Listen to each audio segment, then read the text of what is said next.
some words and we'll get some other things. Yeah. Okay. Oh, sorry, not used to that. This is my YouTube guy, just so you know. He'll be wandering around documenting the journey. It's like. Okay. It's persistent.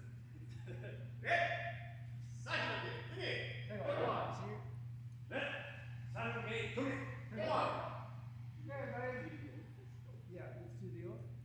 Hey, everybody, right hand up. I shall learn the tenets of taekwondo. Courtesy. Integrity. Perseverance. Self-control. Dominant spirit. I shall respect the instructors and seniors. I shall never misuse taekwondo. I shall be champion of freedom and justice. I shall build a more peaceful world. Sure. Good. Thank you, everybody, for coming together. This is a collaborative training.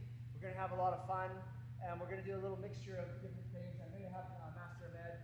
He's hosting this, so glad to be here, and then we'll get started after Master Ahmed has some words. And if you guys just want to sit down and just find your little stretchy spots, go for it, and Master Ahmed will carry on here. Okay, Judith, can you? Yeah, you guys just take a knee like this, that's fine. So in our kids' classes, we call this a black belt knee because we want kids to be future black belts. So when we say black belt knee, when they go like this, then they're like listening mode, and I can tell who actually wants to go further. So it's a little teaching tip for you guys if you guys want to instill that in your kids' classes.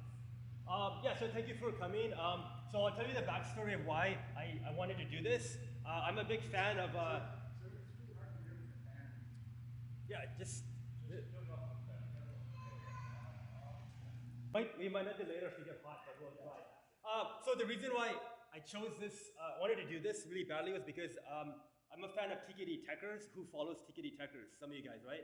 So they always get together in Europe and it looks so fun what they do, right? So I was thinking like, man, we have to do that. So I want to do one for our province because we got to stick together as a team, right? Like we're the BC guys, right? And we have Alberta too, Alberta over there. And we have another gentleman from Alberta flying in tomorrow morning as well. But yeah, basically we gotta do one for us. We all gotta get strong and work together, right? So I think it's a stepping stone. In the future, maybe other instructors, you guys can host one too like this, and we'll all support each other. And we can do it in different areas of BC. Yeah. So basically, I just wanted to introduce some of our masters here too. So we have Master David White, who's also the president of ITFBC. We have Master Chris Law, who's also the chair of the umpire committee for all the competition here. And we have Master Glenn Wampo from Prince George. And then obviously Master Margaret here, you guys, my guys know all the time because you've always been part of our leadership here. Okay.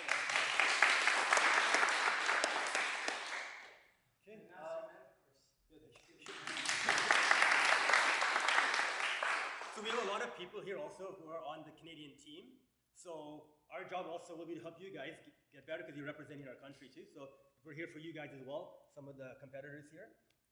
Yeah, so basically this is like a training session. We all work together. There's no like one person here. We all just grow together, and hopefully one day, this could be a bigger event where we have to rent out a facility to do it, and yeah, just make BC stronger. Yeah, I wanted to have shirts made for you guys that said, "Let's make BC great again." But I couldn't like do all that. But one day we'll get a shirt made or like a hat. Let's make BC great again. All right, okay, guys, let's line up. Oh, sorry, one more thing. Just wanted to have an opening statement from the president of ITFBC. Oh, here we go. Good afternoon, everybody. I would just like to welcome you all to the gathering. And Master Ahmed has done an amazing job just putting this all together, and of course inviting Master Barker. And for those of you who don't know, Master Barker has a very long history in British Columbia. Here he's actually our senior member here in British Columbia, 8th degree black belt, and one of the most senior black belts in the ITF in Canada. So I think, just having that level of experience in the room, and then not to mention all the other individuals that Master Ahmed was introducing and other instructors, I think this is just awesome. I think this is going to be so good for our province, and I share the sentiment of Master Ahmed that we should make this a regular thing, and I hope you guys enjoy. And again, just thank you to Master Ahmed for putting this on, and thank you for Master Barker for coming and offering his knowledge to us. And yeah, let's make it a great weekend. Appreciate it. Thank you.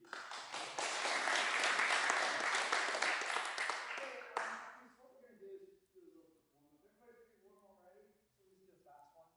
And then we'll start off with a little bit of toll, a little bit of patterns, just as a warm up in a sense. And then we'll break off of doing some toll, some we'll do some sparring techniques and different things. And then put on the gear for a little bit. We'll come back to some patterns. Who's on the national team here? Can you please put up your hand? 1, 2, 3, 4, 5, 6, 7, 8, 9. Wow, very good. That's awesome. Congratulations, you guys.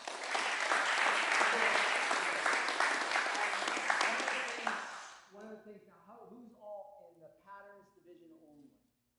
Patterns, two people are patterns division only, and everybody else is in the sparring divisions. Okay, so I wanna be able to help with the sparring divisions, but at the same time help with the pattern divisions. It's always good to have the knowledge. I know some of you who's planning on testing at some point. Put up your hand if you plan on testing at some point. Yes. So we might as well just zone in on some of those things too, right? Because somebody's testing, later. So we want to make sure that we've got the technical side going. We were just in Calgary with the Calgary group, and it was a lot of fun. It was a very interesting seminar. It was a great seminar. It had a little bit of everything in there, and right from learning how to operate in their schools to technical with Grandmaster Norman. It was just a lot of fun, and we got to know each other and got to know people's concerns and practice the techniques to be on par with each other. And I think that's what we want to create in British Columbia too. We're doing it with some Masters in 6 degrees across the Western Canada on our Friday morning things. But we want to make sure that everybody's up on everything we're doing. So thank you, Master Ahmed, for putting this together and having us out here. Yes, sir. Just one more thing. I know it's not the greatest, but I think we should get our group photo done right away, because if people leave, then we'll mess up our photos. So I think we should get a group photo done quickly. Yes. Yeah. Because then we don't have to worry about it. And for me, who's good at marketing, this stuff will help us create this event bigger in the future, if we document our journey. So I think group photo is important to show that, we're doing something in our province. So if you could just do a group photo quickly, that'd be great. Absolutely. Where do you want us to? It was in the middle. Just get like everything. Like you can walk the lines, getting different people doing stuff. Okay. Everybody, can you? Let's get moving on the spot. It's a little tight in here, so if you want to move over a little. Everybody just go on an angle here. Go on an angle, KC. That's a little weird. Yeah, thinking about Mexico, I see. Punching each other's fingers. Okay, jumping jacks. Go, sit, hit, go, sit, hit, go, sit, hit, go, sit, hit, go, sit, hit, go. Gotta go with these legs. And relax. Moving still. Just light legs. Moving. Left leg in front. Okay, jab, jab. Keep going. Go.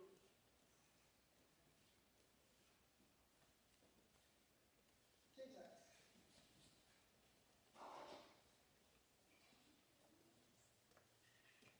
relax. Okay, hands on the hips, hip rotations. Let's modify warm up a little bit. Sit down a little bit more.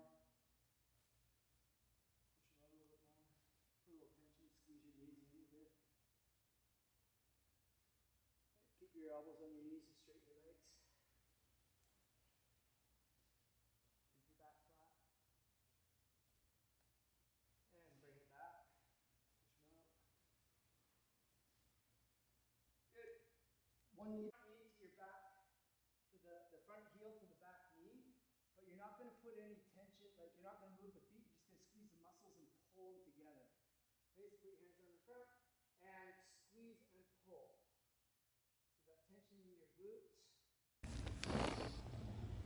Hold it at the back, bring it forward again, and back.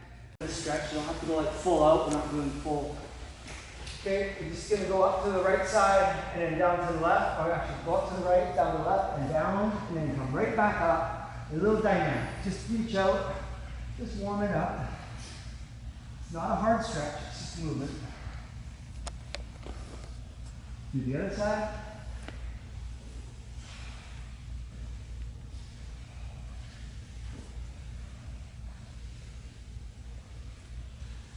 Good, put your hand right there. Other side. Other side. And other side. And relax. Okay, put your hands in front. Put one elbow down. Your knees. Okay, now straighten your knees. Don't let go of your toes. Keep rocking. That's it. And good. Okay, up on your feet. Shake out the legs. Hey, hold on, relax. Okay, so everybody facing the front now. I would like you guys just to stagger the lines a little bit. So maybe Master White, you can come up one step, second, yeah, come up one step, and up one step. And follow behind, follow behind. You see one come up in front of you, come up. That's right. So everybody's got a little like a checkerboard.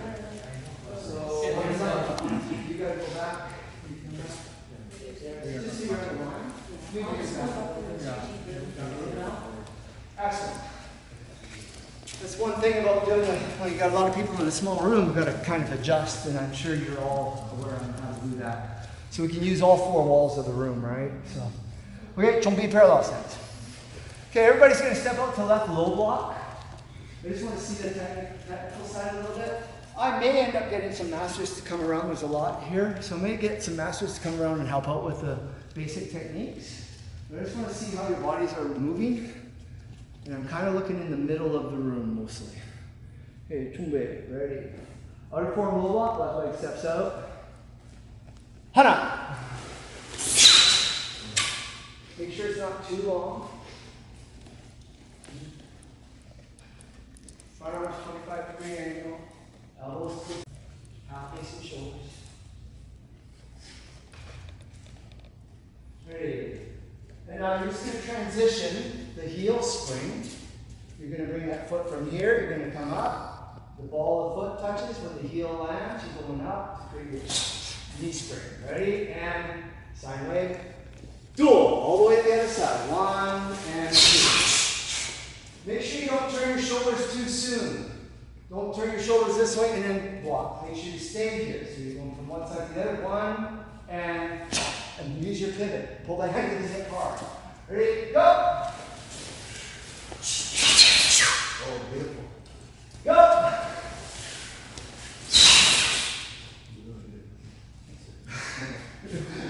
Go!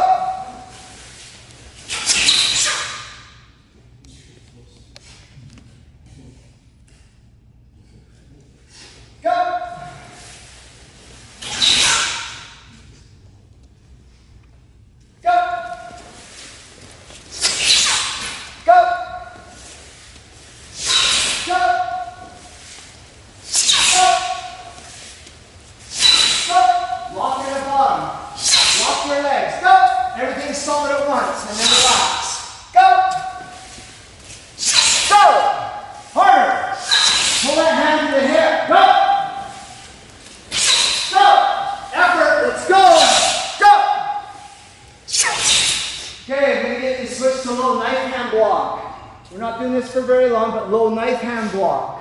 I want to see how you cross your hands. Ready? And where you cross your hands. Go! Low knife hand.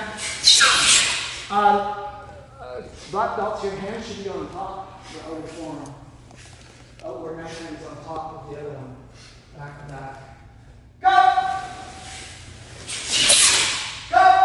Cross it out here. If you're crossing it up here, it's not going to work. It's going to be down by your ribs. Okay. Go! Cross it a little bit lower. Some of you black belts, you're crossing up by your shoulders. Down by your lower floating rib area. Just keep your hand. Here's a good measurement. If I'm standing here, action on your arm. Ready? Go! Oh, it doesn't come up to my half straight. Go! Go! Go! Okay, now we're going to go Sankadanmaki. Nyanjiso Sankadanmaki with the so double leg hand, middle guard, all stands. Ready? On the side, I'll stand. Go! Double leg hand. Make sure you're going, as Grandmaster Norman would always say, A, B, C. Bring it to the neutral, bring it back, and bring them together. Go! 1, 2, 3. Go! Go! Put some power in now. Go! Go! Go! 10! 10! Remember the Grandmaster always saying, go! Go! You know who that is. Go! Go! Harder! Tighten up the lower body. I see jiggly bodies that are bouncing after. I want this to go and stop it. Make it a good stance. Ready? Front hand, or the middle hand is at the front of the lapel. Ready? Go! We'll have the right hand in the middle. Yes. Go!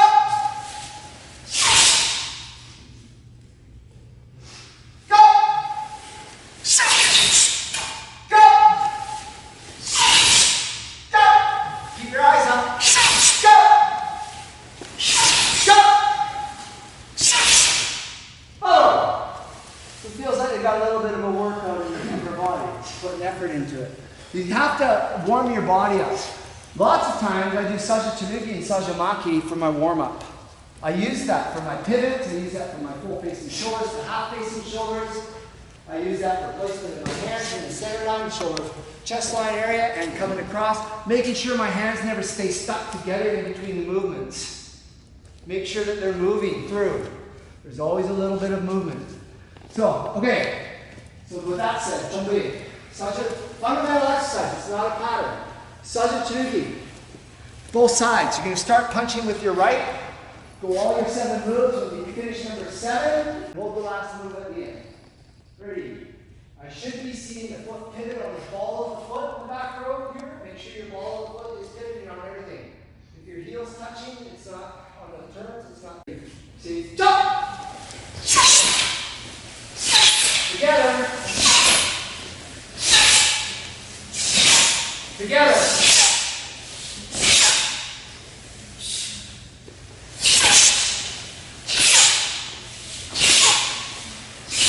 Don't turn too soon.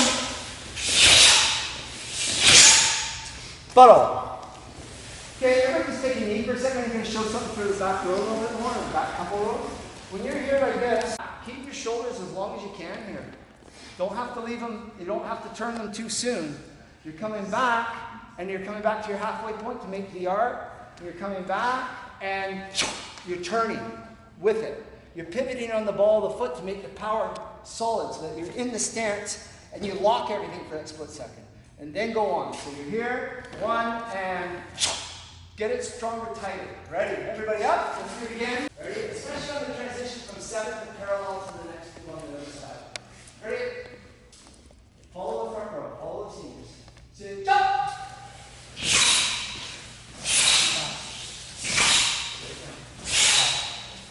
Walk it. Walk it. Excellent. First up the center line. Let's go. Bottom. Give yourselves a hand. Good job. Really good. Thank you. Edit. Sajamaki.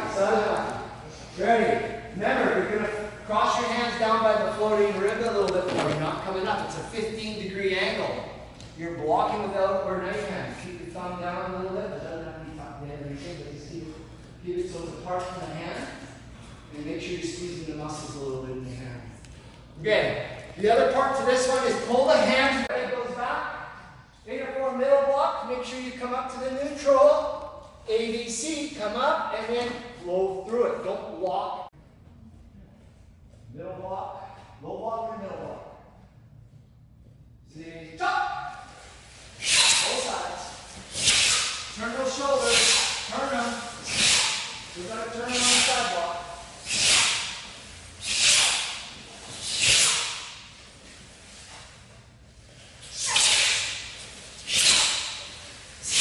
Tighter.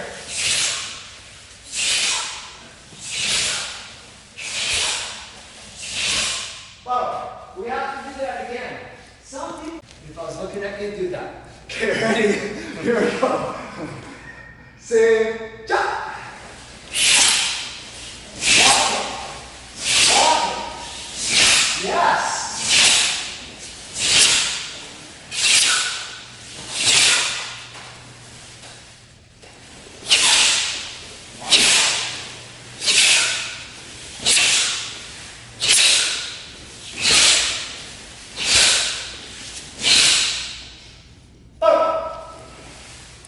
Give yourself a hand, good job. So don't tell me you can't get a workout with a pattern pull technique, because you can. My students know I like analogies. So a lot of people, when they go to the gym, what's the difference? The weight's the same, right? But some people just go like that. Some people like that. It's just the mindset. So when you do a pattern, you can choose to flow through it or put the mindset in it, and then it becomes where you're like sweating. Right? So it's just mindset. So I just want to add on to that. Absolutely. That's why some people, the result they get, it's not actually like the technique, the tool, right? It's the mindset, I believe. I think there's a lot of people that leave the lower body alone on this, and when they do their pivot and get into their stance, they're soft in the lower side of their body. They need to crisp in that. If you got that strong upper body, why isn't your lower body doing the same? And then everything relaxes together for your next move as you move through. And I guarantee you, if you do those kind of things, your eye, hand, foot, breath timing will become much crisper, especially pulling the hand to the hip. It's the key to make this one want to go in the right spot. You wait till you're almost at the end, and pop, everything goes together. Okay, so it looked really good. Masters might have seen through the mirrors, but it was tight. And I like tight when I see the patterns. You're talking to the guy that went to tournaments, and I was a spar fighter, and I was a boxer, and I like to train, and I like to kick, and I like to punch. And I'm the guy that was last place in every single pattern division I ever entered until I was a red belt. I won one pattern division. I came back from New Zealand, trained with Grandmaster McPhail, and learned sine wave for the first time in the 80s. And then I kind of left it alone after I got back. So I've had to do a lot of work to get better. I know Master Law has seen that change. It's been a lot of work. It's not easy, but it's necessary. You want to be proficient at your black belt level. You want to be strong in all areas. Your self-defense, your sparring, your free sparring, all the dalliance, everything. You want to make sure that you're strong in everything. And of course, specialize in the certain things that you love. Because I know there's some spars in here. They're going, oh, patterns. Just get over it and do it. Okay, Chome. Some of you I've known since you're 8 years old, by the way, and some I've met at 17 and 14 and 13, and now you're all adults with kids, and it's kind of making you guys look old. Okay, Chome. We are old, sir. Okay, ready. Dangling toe. Dangling toe. Please. Make sure that your front hand isn't stuck into the center line of your solar plex. Make sure that that's out towards the front lapel. Make sure. Bring your front hand, your left hand, bring that back. Yeah, it's here. This is the position, not here. It's here. And make sure that this front hand is coming back to this other chest line a little bit more so that it twists together so it has equal distance. You'll notice that my arms, when they go back, they don't go back behind my shoulder line to go back this way. This is wrong position. Pre-action is wrong. I learned this from Master Law. Master Law was in an IIC, and I asked him a question. And he says, what are you doing? You're writing down things. And he said, I'm working on pre-action this IIC. I remember that clear as day. And so I thought, I'm going to practice my pre-action on the next IIC. And then I'm going to practice my neutral positions on the next IIC. And then I'm going to practice my end positions on the next IIC. Then I'm going to practice all my L stances and fixed stances on the next IIC. And then my walking stances on the next IIC. You see how I put it together? I learned that from Master Law. He didn't even know he taught me. So thank you for that. No, that's how I started getting better. It was the only way it could happen. How are your hands holding in between the movements? Are they clenched? Are they open? Are they loose? Where are your arm positions? Where are your elbows at the end of each of your moves? Little things. Are your shoulders tense? They shouldn't be tense. All the grandmasters go, oh, your shoulders are tense. Yeah. And then you get some grandmasters just come and whack the back of you come up behind you and smack you on the shoulders and say, relax. And you go, oh, and you're not relaxed, but you get notice of it. So on this one here, just make sure when you bring your arms back, I'm going to go on this angle so you can see. When you come back from the A part, like Grandmaster Norman will say, and then you come back, do not go behind your head, please. This is a sideways motion coming through. So it has to be out in front a little bit more to come sideways. So your hip can go with it. And a lot of you will go like this. You will bring your hands over your head behind you, and you will come this way, and it's meant to block something this way, and you're not doing it. So pay attention to it. That's just one move. Okay, tumbre. Make sure you're in proper L stand. Dangun toe. On your time. Say chop. High.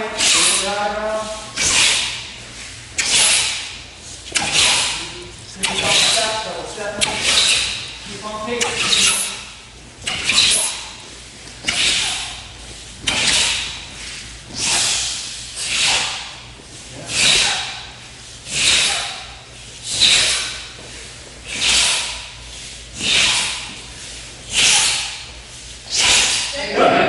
Look at this room. You guys are getting it.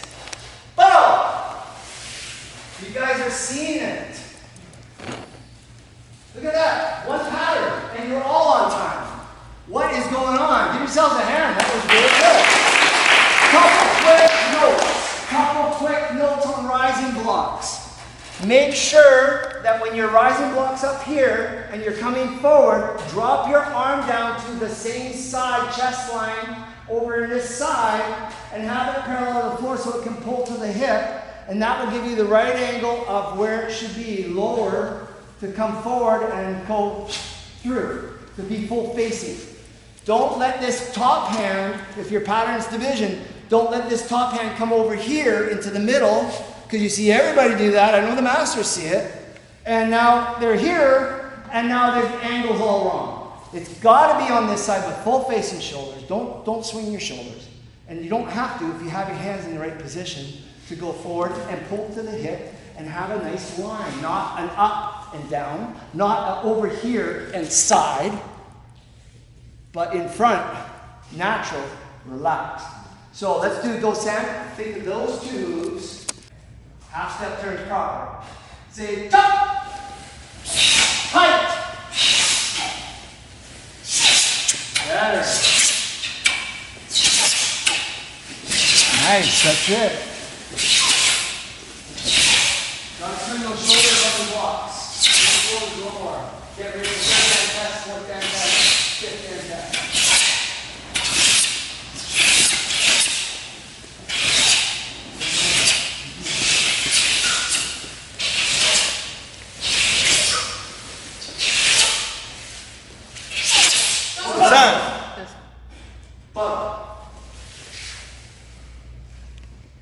Yeah, chest line. Ready? Sit. Jump.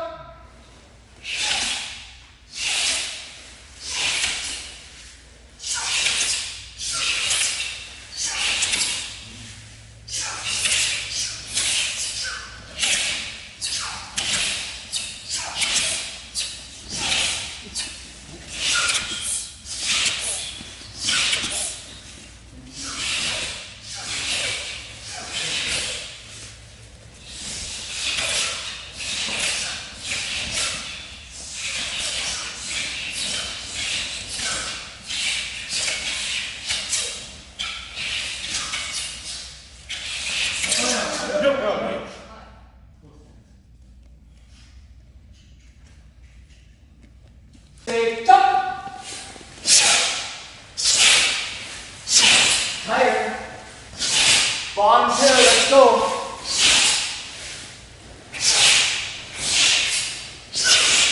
One, two, three. Go, tight, keep together.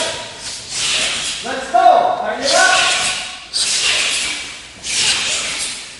And posture, kick, silence. Pop, kick, silence. Up.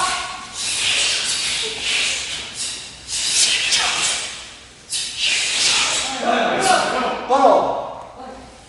Sure. I'd like to give a hand to all the tall people in this class. Give them a hand. I was just told. So. Right, Master Man? Like 4 different habits. Say, jump!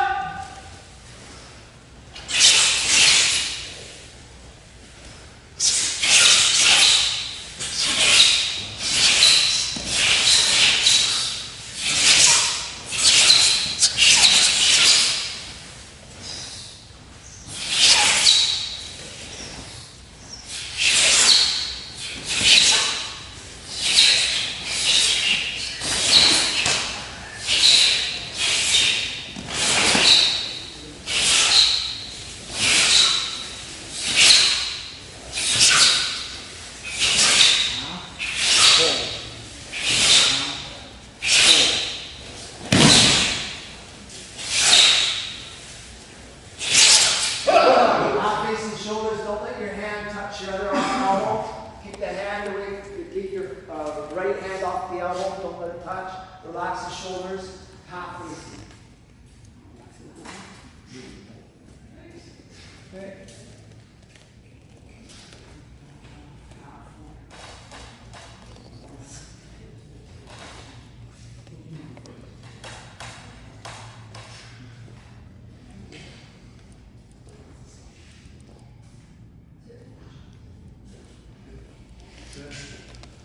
Oh, sure.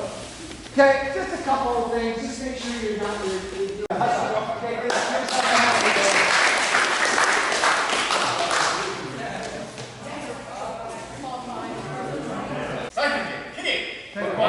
Okay, everybody, what we're going to do is we've got 2 people into the worlds with patterns. So Master Law will take Miss, how do I say your last name? Mr. How do you say your last name? Oh, Lobrenica. Lobrenica. Yeah, let's stick to Miss Tatiana. Okay, Miss Tatiana. Miss Tatiana and Mina. Yes. Okay. You go with Master Law in another room. Sure. Good, thank you. Good luck. World champions. Here we go. You go past 2 or we're going to warm up. We're going to do some kicks. We're going to get moving. We're going to be really light with the kicks. So we'll put the gear on and then we'll get going. If you feel like you need to step out, you can. I know what's going on. So thank you. Jump. Can you? Let's take our mark. Anything you need to step out, just bow out. Then just bow out and go. Okay, find a little spot around where you can kick. Go. Stay up there for it. Set. Next. Oh, you're used to the gloves. Ready? Ha. Go. Sit. Next. Finish your punch if you. And then come back. Okay, ready? Ha. Go. Sit. Next. Ha. Go. Sit. Next. Ha. Go. Sit. And next. Photo. Okay, so I see. Punch it. Okay. Go. Go. Go. Go. Go. Go. Hit me. Go. Go. My face. What's wrong here for you? You can't hit my face. Try it. Oh, he changed it! I have this hand ready for it. Okay? He changed it. What did you do different? Kind of like angled it up. Oh, how about this? Relax. You're doing really good, by the way. Just you line it up. Shoulder, elbow, hand. Shoulder, elbow, hand. Now do it. I got a big towel. Oh, my face. Up my chin. Go, right up here. Yeah, go. Go, go. Go. Go. See how it works? You're letting them come to you. I'm up to them to block this way. So two things. If the hand's in the middle, I've got an advantage. I got an advantage with kicking too, by the way. That side kick's going right in there every time. Because your elbow's not up, down enough. I'm coming in underneath. If you have this hand in front a little bit more and relax your shoulders, this line is going to be now a straighter line. This fist cannot be behind this elbow to punch. See that? Can't be behind it, because now I've got this motion coming at me. I want this down to protect those ribs. This lines up. This tricep does the work. This bicep brings it back. Boom, boom. When you punch it in there, go and punch it straight in. No, you went over there first. Keep it here. Go. Good. Go. You're going to be much more effective than you're sparring on one of your friends. Right? Think about that. And we're just talking about a jab punch. This is so crucial when you're sparring this kind of stuff. And you can have your hands down here, but your body's going to angle and get ready for the different moves. You're not going to stay in the same spot. Your hands can move. But when you're ready to go, you know, you're changing your angles, and now you've got something going straight in. Okay, good. Let's give it, what's your name? Nicholas. Nicholas. Give Nicholas a hand. Let's just try that out a little bit. Ready? Punch! Go!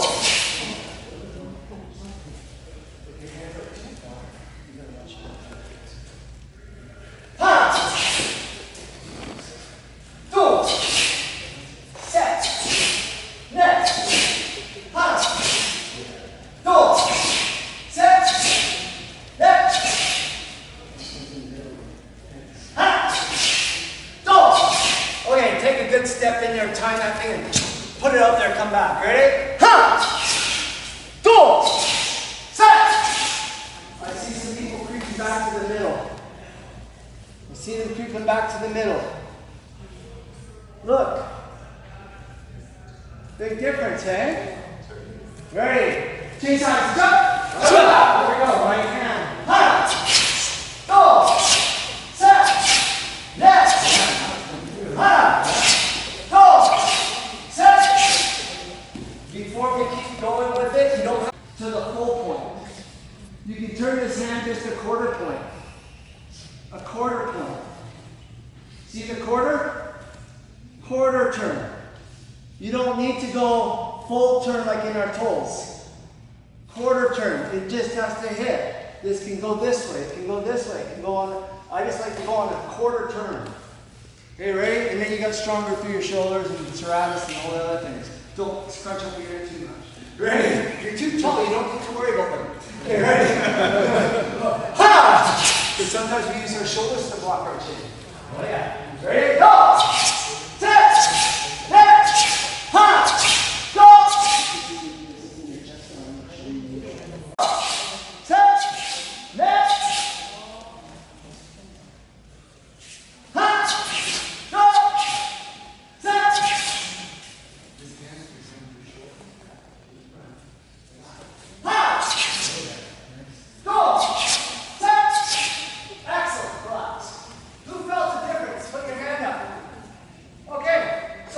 Consistent issue with all your techniques, it's 0.2 every time. We understand that, right? How many 0.2s are you allowed to get? 50. 50 before you get 0. Do you think people get 0 because of incorrect movements? Yeah. Do you think that ever happens? All the time. At the World Cup in Argentina, my thumb was sore. I don't know if your thumb was sore. My thumb was sore. At the end of the day, would cramp up because of the number of deductions we gave. Okay? The average scoring patterns that we see is 2 out of 10 to usually 4 out of 10. We don't see any more than that. That means every pattern will have generally between 25 to 35 things wrong with it. That's on average. If it's really good, maybe we see a score of 6. If it's really bad, it's a 0. Okay? So we look at everything. Okay? So having said that, there's a couple things, again, that make a good pattern a great pattern. Does anybody know a couple of those things? Yes. Power. Power. Yes. What else? Yes. Speed. Speed. Breathing. Reaction force. All those little things. But breathing and crispness. Everyone understands what a crisp technique looks like, right? It's the difference between and. Do we see the difference? Yes, sir. Yes, sir. Little bit, the coordination. The hardest part in patterns, to be able to do patterns well, is to coordinate your whole body together. Because we see a lot of people go here, but a little bit, like I said, just that little bit of hip twist makes all the difference in all your techniques. Okay? So, let's go through, we just did Oyam, let's do Oyam together. So, it is one thing to have the correct height, the correct preparation, the correct execution, the correct movements, the correct sine wave. And it's another thing to get the coordination down and make it look really good. So, we're going to talk a bit about that right now. Okay, so play out. So, when we prepare, it's going to be we bow, Lu goes away, then we're here, and it's Oyam, Jumbi, and we go here. We cross hand, right? We cross our hands here. And right now we are completely focused. When you're on the mat, you are completely zeroed in. You don't care what's happening here or here. You're here focused on, I'm going to do an amazing Oyam. We'll go by count. Ready? 1 up. Let's make sure. 1. Okay? You do not want to lose points. You don't want to lose points by not preparing correctly. You don't want to lose points by going full facing to half facing to full facing. Okay? If it's full facing ending, it's full facing to start. You're here. 1, 2. Collarbone, chest line. That's 1. Okay? 2. Go back. Remember what Master Barker talked about. When we do circular block, this motion, with any motion that is reverse half facing, we have to engage the hip. Because when you engage the hip, Go! Set! Net! Go! Set! Net! Ha! Go! Ha! Go! Set! Net! 3 times. Jump! Let's do your good arm. Ready? Ha! Go! Set! Ha! Go! Set! Net! Ha! Go! Set! Net! Excellent. Jogging back and forth, line 1s, then line 2s, back and forth, left hands only, ready. And you can have distance. Left hand? Left hand only. Oh, everybody should be left side grind block. Ah! Did I say right side grind block? Oh, did I say right side? Oh. Nobody's perfect. Okay, ready? Here we go. Left side grind block. Ready? Left one. Ready?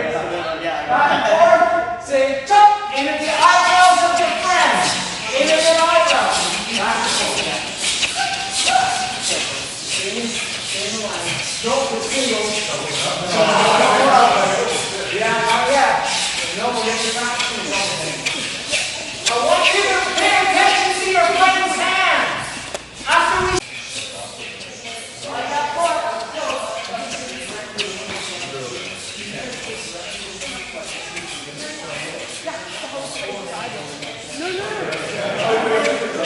Oh, we're getting close. Good one. Keep it going. Stop! We got rhythmers. They're in rhythm. We're doing this a little bit. And I'm going to draw her into my rhythm of this. And now all of a sudden she's in my rhythm. And now I can time it. I can interrupt the rhythm and hit her. So it's a lull. If you're doing this, you guys look really good, but it's not effective. Take your time a bit and you know, go fast, go slow, but break up the rhythms a little bit. Okay? Okay, carry on. Let's go. Keep going. Let's do sides. Jump. Ready? Line one. You start. Say jump. Yeah. Get the rhythm broken up. Break the rhythm. Pay attention.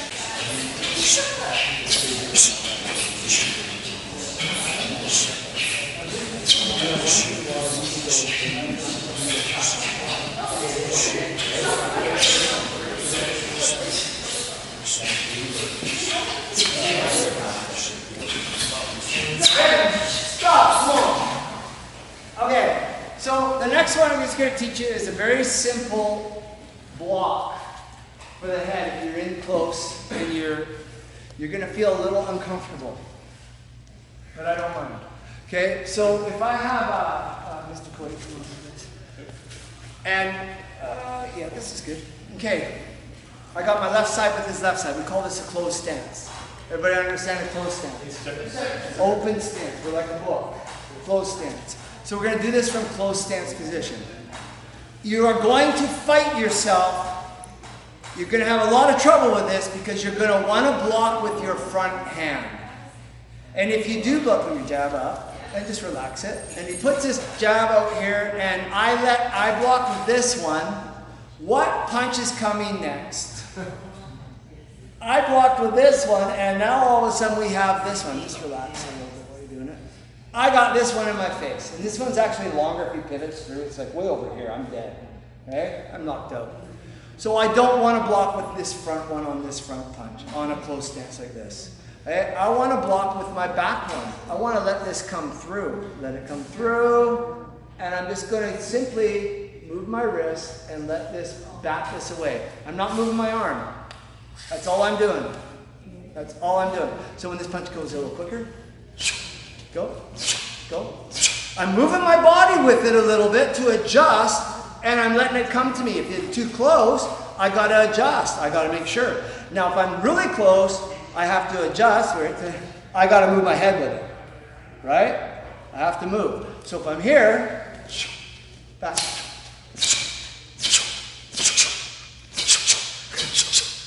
And after a while, when you get good at this, you can like back and forth. But right now, I want you to go slow. I'm going to go slow. He's going to use his wrist to bend his, let this come through. Nope, don't go forward. Go side. Go. Turn sideways more. Turn sideways more. There we go. There we go. Just a little bit of a, yeah.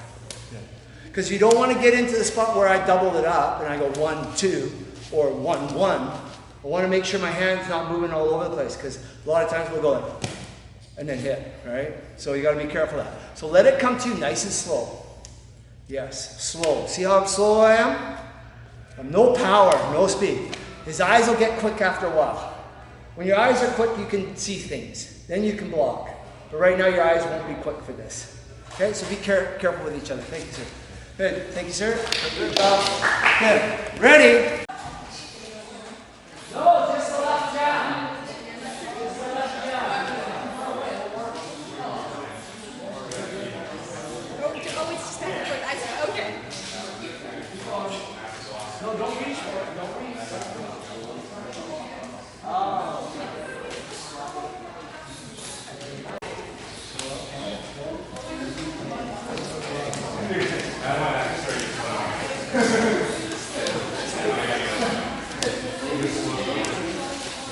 Hands are up.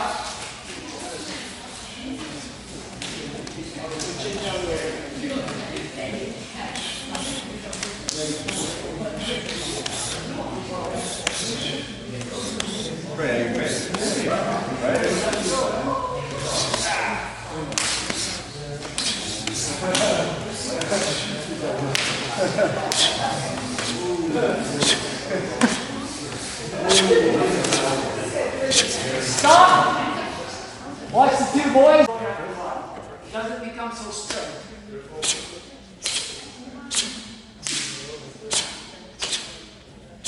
Yeah. Now stop. Now boys, go closer. No, you're doing left jab. Left jab? And he's doing left jab. Now let's see what happens.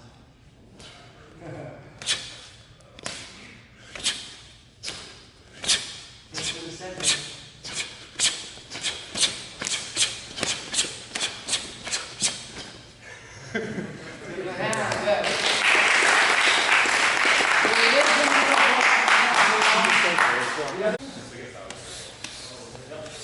Richmond, don't reach it, don't reach it. Let it come to you. Right at you. Right at you. The elbow. Yeah. This is all the close fighting, so it's necessary to know the exercise.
Ooh, that was good. I'm going to put your hands in here.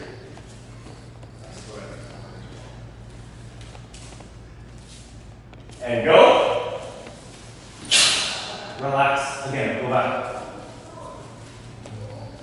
So, from here, relax. Up. These are important too because your last couple techniques are in front of all the judges. So you have to make sure you are nice and crisp. And same thing. When we do this one, our hips, we say that the shoulders stay straight. But there's always going to be a little bit of action when we drop. So you have to emphasize that to get and help you get extra speed. Does that make sense? Sir. And go. Sharper breath. I want you to go. And go. One more time. Push that back. And go. Does that feel faster? Go back. What you're trying to make? Go. Touch. What you fold it? Yeah. Go. Do I need to hold it back? Yes, you do. Does that feel faster? Yeah, but what happened? What happened? Go. Does that feel faster? Good. Go back. Go. Ooh. Does that feel faster? Good. Photo. When we say photo, I'm expecting to see this and come back together. Good. Okay. Relax. So what do we do? What do we do? I saw you in Oklahoma, but I was like,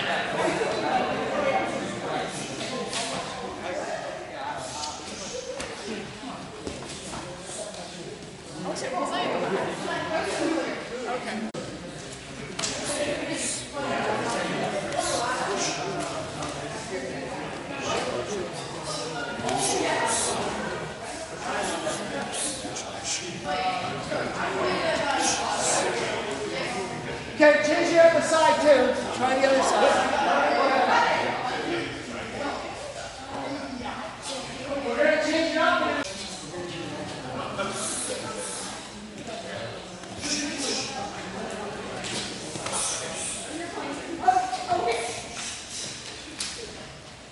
Okay, stop. Okay, the next.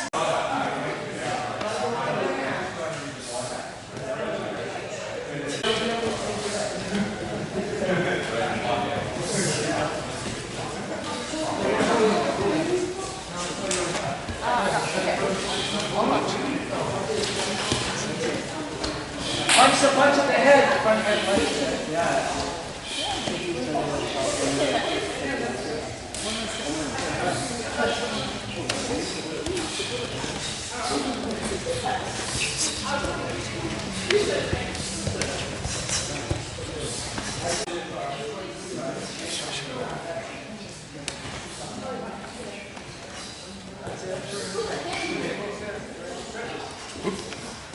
Get your knees in the right line, okay?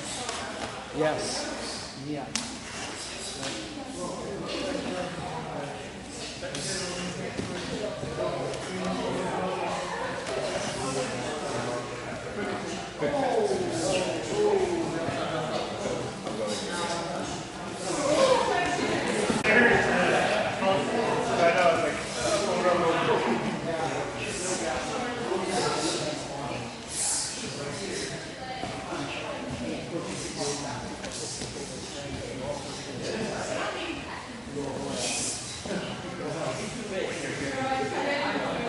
The competition days aren't over yet.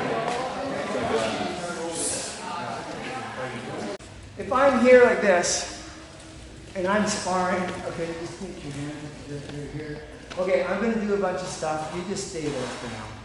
Okay? I'm not going to hit him. I'm just going to touch or whatever. I might hit like this, you know, or maybe like that, but probably not. Okay. But I'm going to be here, and my feet, they have to be moving all the time. They have to be moving. They have to be going. So if I'm here like this, don't move. Just stay there because I'm going to be kicking around. And here,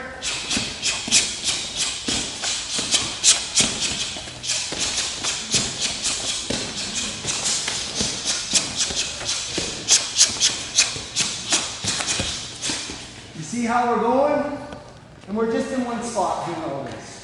Okay? I'm getting old. Okay, so very good. Okay, you're going to have to stay still. Okay? But you see the techniques are going. I'm going. I can fill in these gaps. All from one spot. That's going to look good on YouTube. What's that? I hope the techniques are there. They're techniques. Okay. Got the idea? Yes, sir. Pick your partner. Trust your partner. Keep your hands by your face.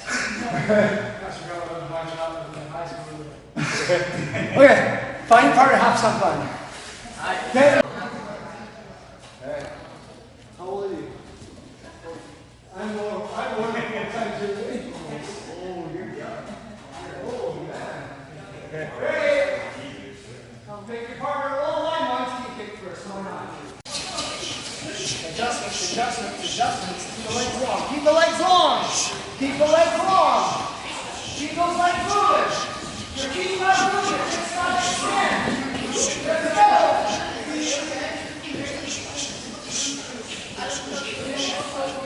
Let's go. Let's go.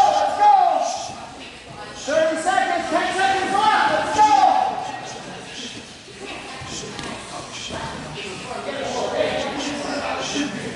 Let's stop. We have to toss our feet. What happened? Oh, I kicked low. Your turn. Okay, line two's again, okay? I don't mind. Okay, ready? Hands up, everybody, let's go. He's not going to do it on purpose. Hands up, protect your feet. Get your distance. Your feet gotta work. Let's go. The feet gotta work.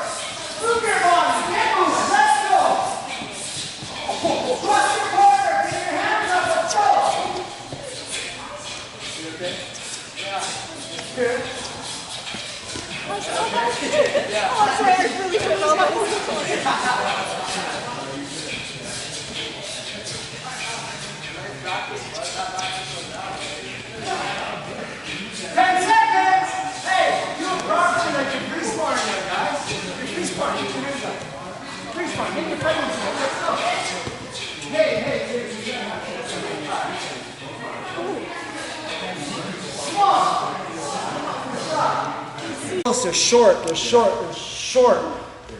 They're short. We can kick short if we choose. But in this drill here, it's about getting extension. It's about protecting yourself. Yeah, when I'm in front of you here, your hand's there, my hand's there. So, because I'm pretty quick still, because you're going to try and block it and you can't. You can't, it's too fast. It's hard to see, especially if it comes in line with the eyes. If it comes in line with the eyes, it's hard to see. If it comes from down here, you can see it better. If it comes from here, you can't see it very good. Okay, so you got to be careful of that. The other part is when you're kicking, I'm going to kick a bit. Here, you stay there. I'm extending. I'm extending. I'm extending. I want to move. I want to move. That kind of stuff, right? You want to move and have extensions. Okay, good. Give him a half extension. Go. Treat your partner with respect while you're kicking him. You weren't hurt, were you? No. Okay, good. Do that with your friend because I saw some elbows coming. Not you, buddy. Go. Free game. You stand like this. Get your stance. Be ready. Okay. Okay. Because I might say counter quick, and then you gotta watch out. Speed.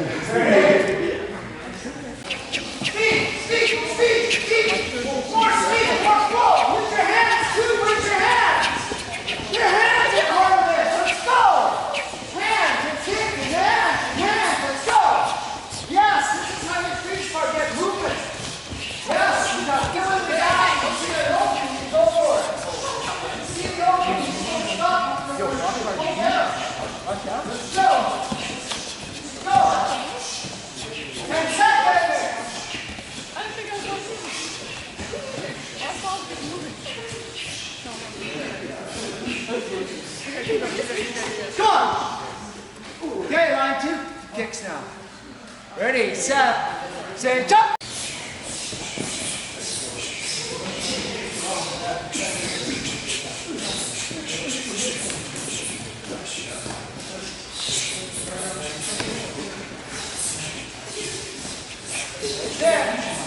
Nice this time. Good job. That's it. Don't leave it out there. Don't leave that kick out there. That's a counter move. Leave it there. Let's go. 10 seconds. Get your guard up. Get your head. Come on. Stop. Stop your partner. Shake hands with your partner. And 2. Drop. 4 X stance and rear foot stance. How do we show power? Yes. This. A drop. Right? Like in poet. It's the drop. It's the drop. Same thing here. You're here. It's the drop. Okay. Go. Turn your hips. Go in. I'm going to grab your butt. Go. And yes. Feel that? That was great. You go back. Ready? Go. Feel that? Yes, sir. That's what I want each time. Go back. So coordinate. Let your foot start to move. Don't please. Let your foot start to move, and then your hips will start to feel it, and then increase. So, foot goes first, up, focus slowly. Yep, so here. Lead with your foot, and then as soon as you feel that, bam! Right there. Feel that? So, it gets to a point where, as soon as you get here, you start to feel a pull.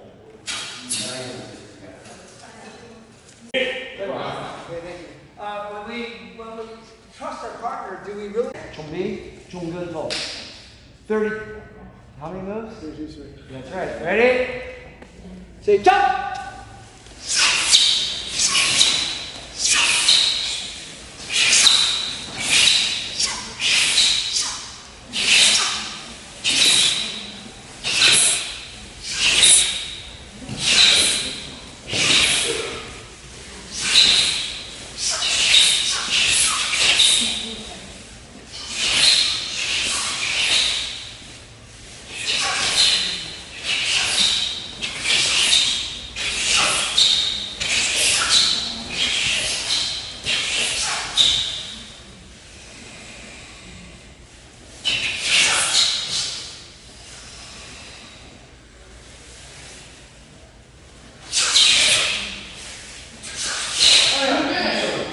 Last move, guys, just make sure your bottom arm is up a little bit on the 25-degree angle, a little bit more. Yeah? Just make sure you're in a fixed stance at the end.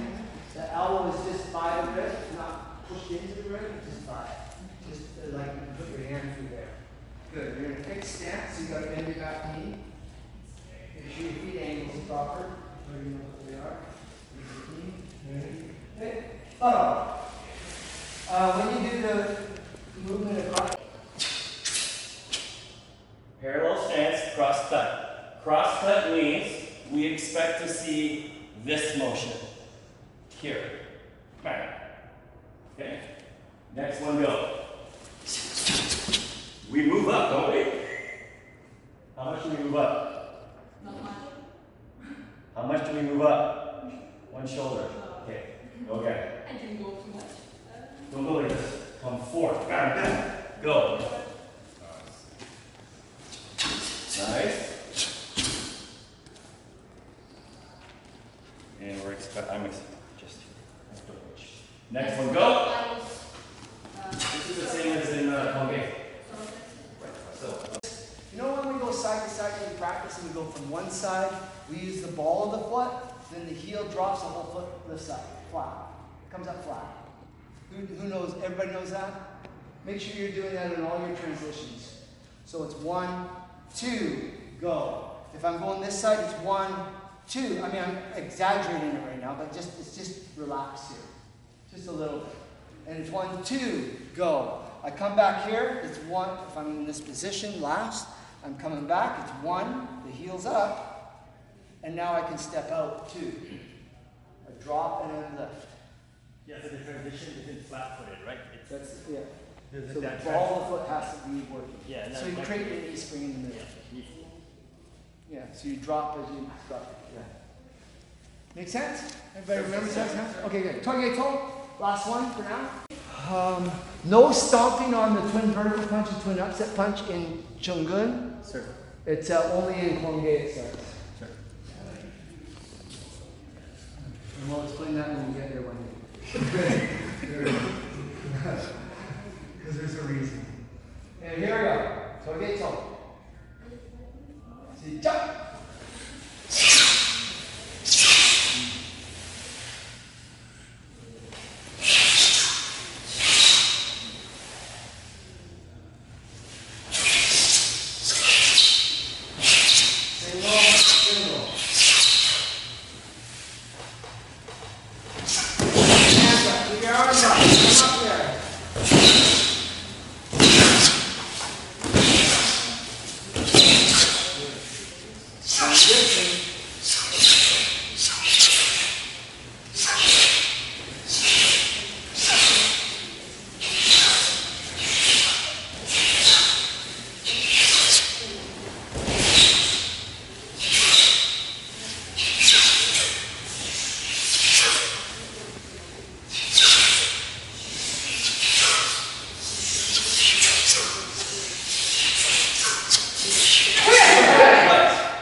You gotta have your hand this way. I saw some people coming from down here. The hand's gotta be up here, and this hand has to drop down first. So this is opposites, and now it can go into the lower abdomen, right? Okay, so make sure you have, no, it doesn't do this. It goes here first. It's gotta, no, it's gotta twist. Yes, and this one's gotta be lower. Yes, very good. Okay. Couple little things. I saw some inaccuracy on some where the back is and different things. You know, elbows up like this, and make sure you're using the tools.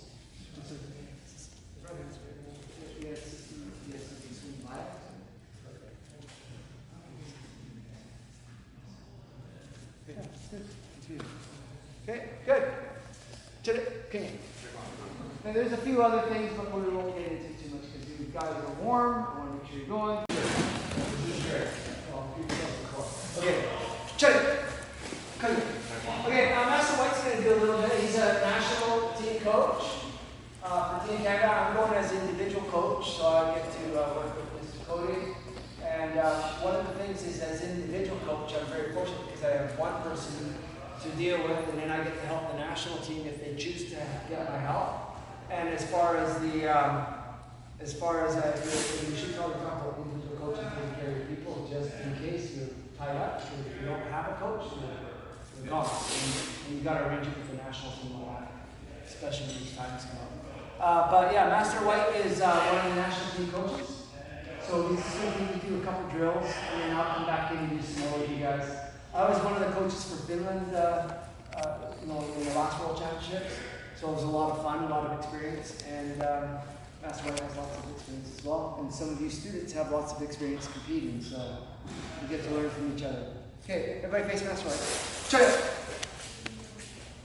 Sunday King. So fun. All right, everybody. I'd like to split into two groups. One of the taller people, which might be a bit of a smaller group, and one of shorter people. We're going to go light, but I want us to do a little bit of first point wins, just playing around a little bit. So if you're, oh geez, we got such a size range here. Extra large, extra large. Now where's the extra tall people? If my ankles better, I'd be in there. I know you would. Huh. Perfect. You can go play with them.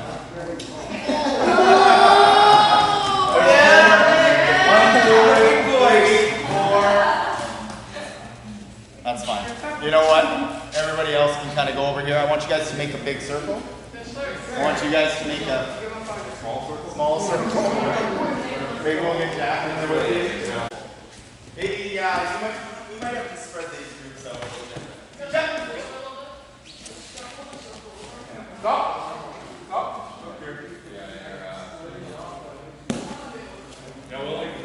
Keep going.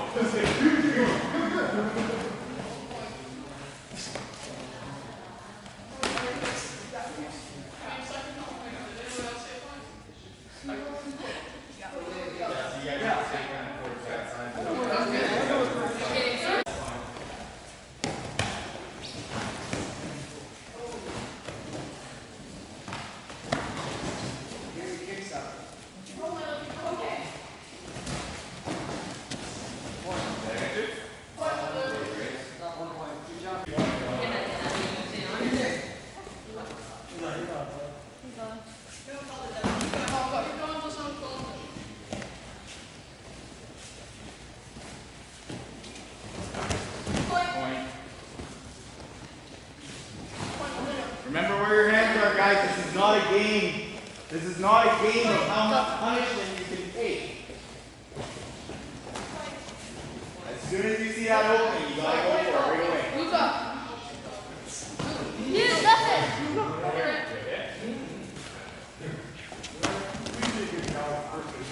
Yeah.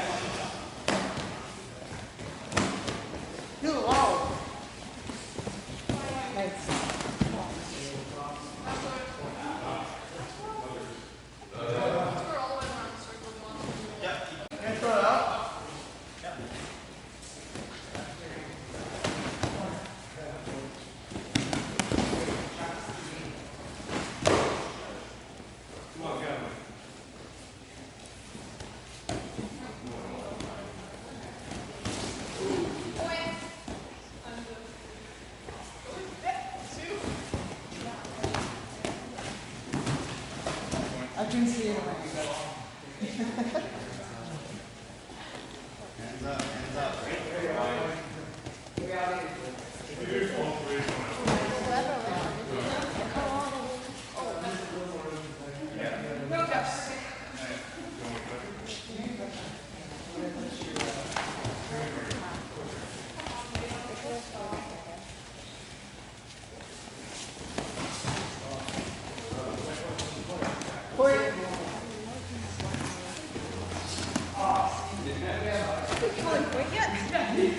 Oh, I'm so sorry. So if you see a point, make sure you speak up. Right? If you see something, you speak up.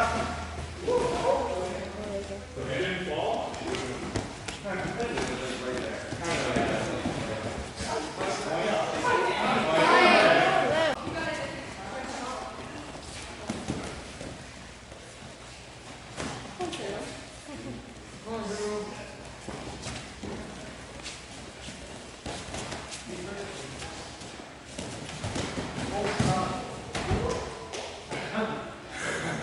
you got me.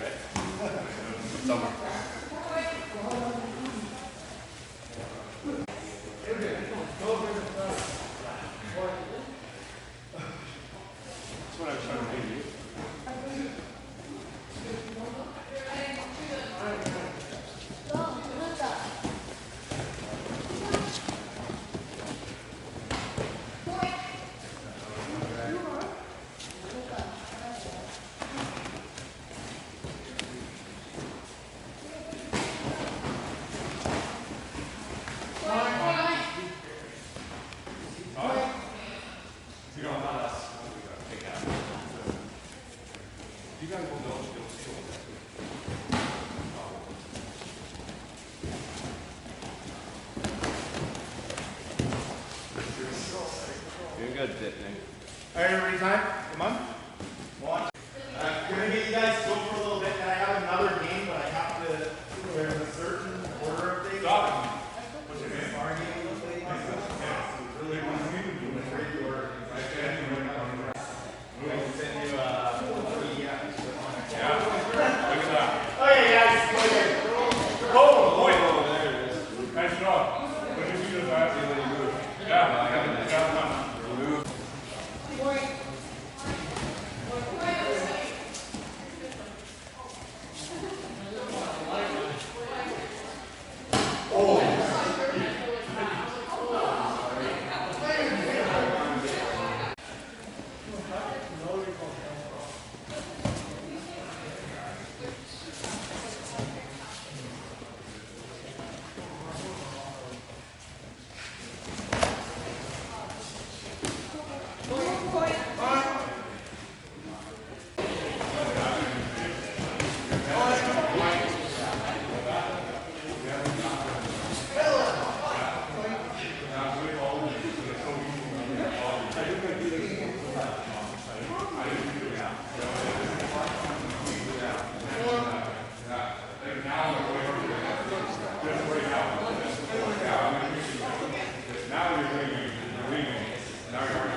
Ready now.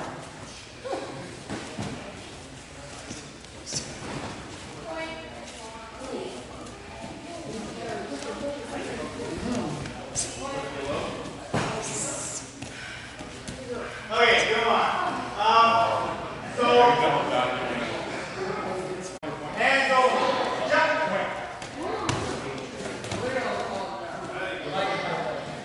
You're good, right? That's beautiful.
So one player starts in the ring is the reactive player for 3 rounds. At the beginning of each new round, a new player enters and chooses either rock, which is a side kick, paper, which is a turning kick, or scissors, which is a punch.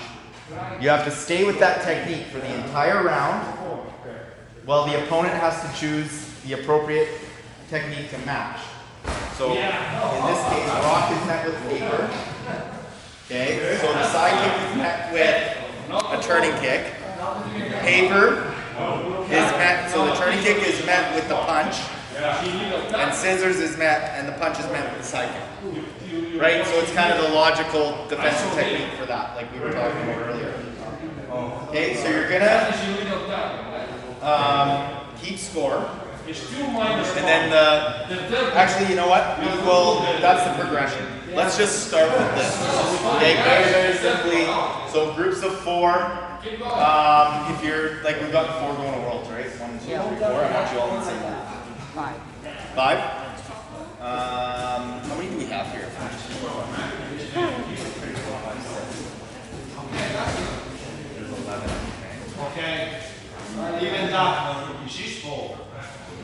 Why don't we have, do we want to just use the same groups we had before?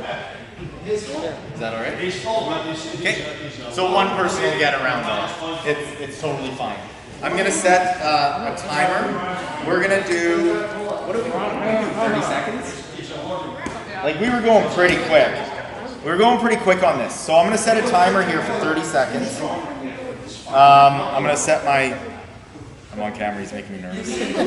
Sorry. Yeah, so we're going to do 30 seconds with a 10-second rest. And I guess we need how many rounds? I want one person to go in the middle every time. Yes? If it's a punch, it's a side kick? Yeah, so the punch is met with a side kick is met with a turning kick is met with a punch. Yeah.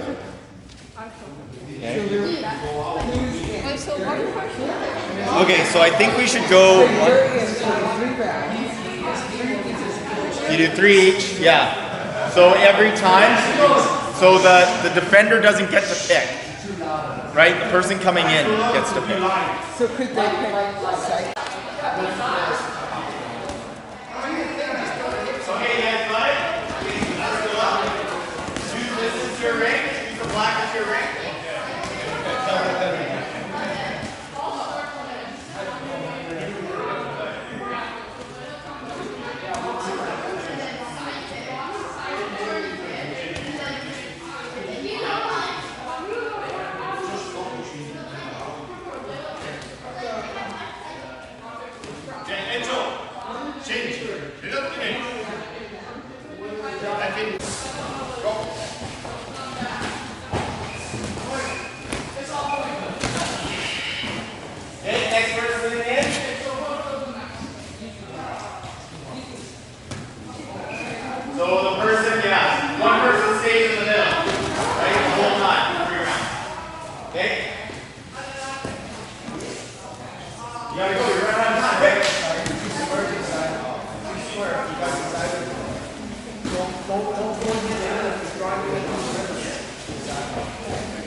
Come forward. Nice. Your shoulders. Okay, switch it up. Next person. Nope, wait. 10 seconds. You got Okay, I'm not gonna do that again. That's not correct. It is hecho. You are avoiding the fight. You can compare. Let's play rock, paper, scissors, right? You can. Yeah. No? It's different. You go unprotected. It's like a shield. You can. Okay? So, do it. That's fine. Just don't do one technique. You have to have your and remember timing.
Okay.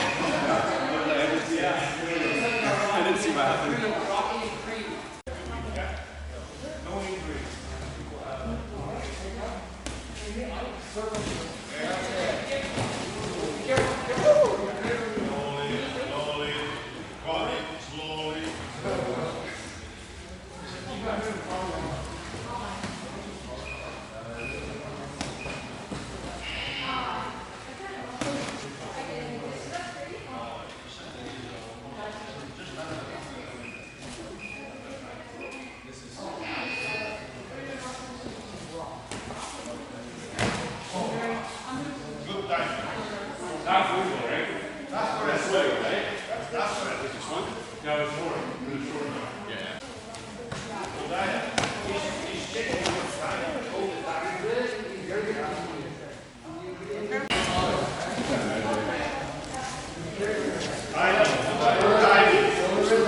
one more round.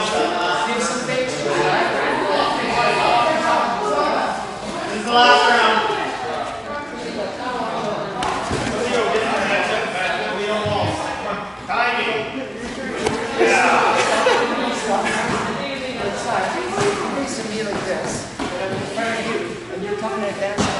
I'm going to stop you with a little pop. I need to have a pop to move and to go. You've got to give him some pops to release it. Okay? 5 more seconds!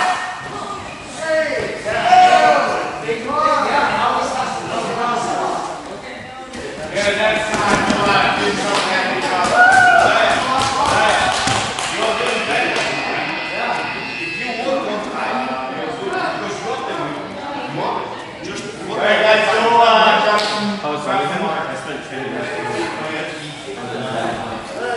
but not necessarily the end. So, couple things. Thank you for your attention. And so I think what we're gonna do is those of you that need to go are gonna be allowed to be dismissed. However, we're gonna have the dojang for about another hour? Yeah, 45 minutes. Yeah, I think I'm gonna probably give the floor back to Master Barker. No, keep going. You're doing great. Okay, or I'm gonna keep going. But we'll go for another hour. We have yet to free spar. Yeah. So I want us to do at least a little bit of free sparring today, because I don't believe there's a sparring session tomorrow, is my understanding, right? No. So this is kind of the last sparring session. I know a lot of our athletes are prepping. So I hope none of our Team Canada athletes are planning on taking off I think the coach just said too no, quickly. You can't go. I pretty much just said no, you can't go. So stick around. Again, if you need to be dismissed, we're going to bow to Master Barker here in a minute. But I know we wanted to make sure that you guys were aware of some of the stuff that's coming down the pipes.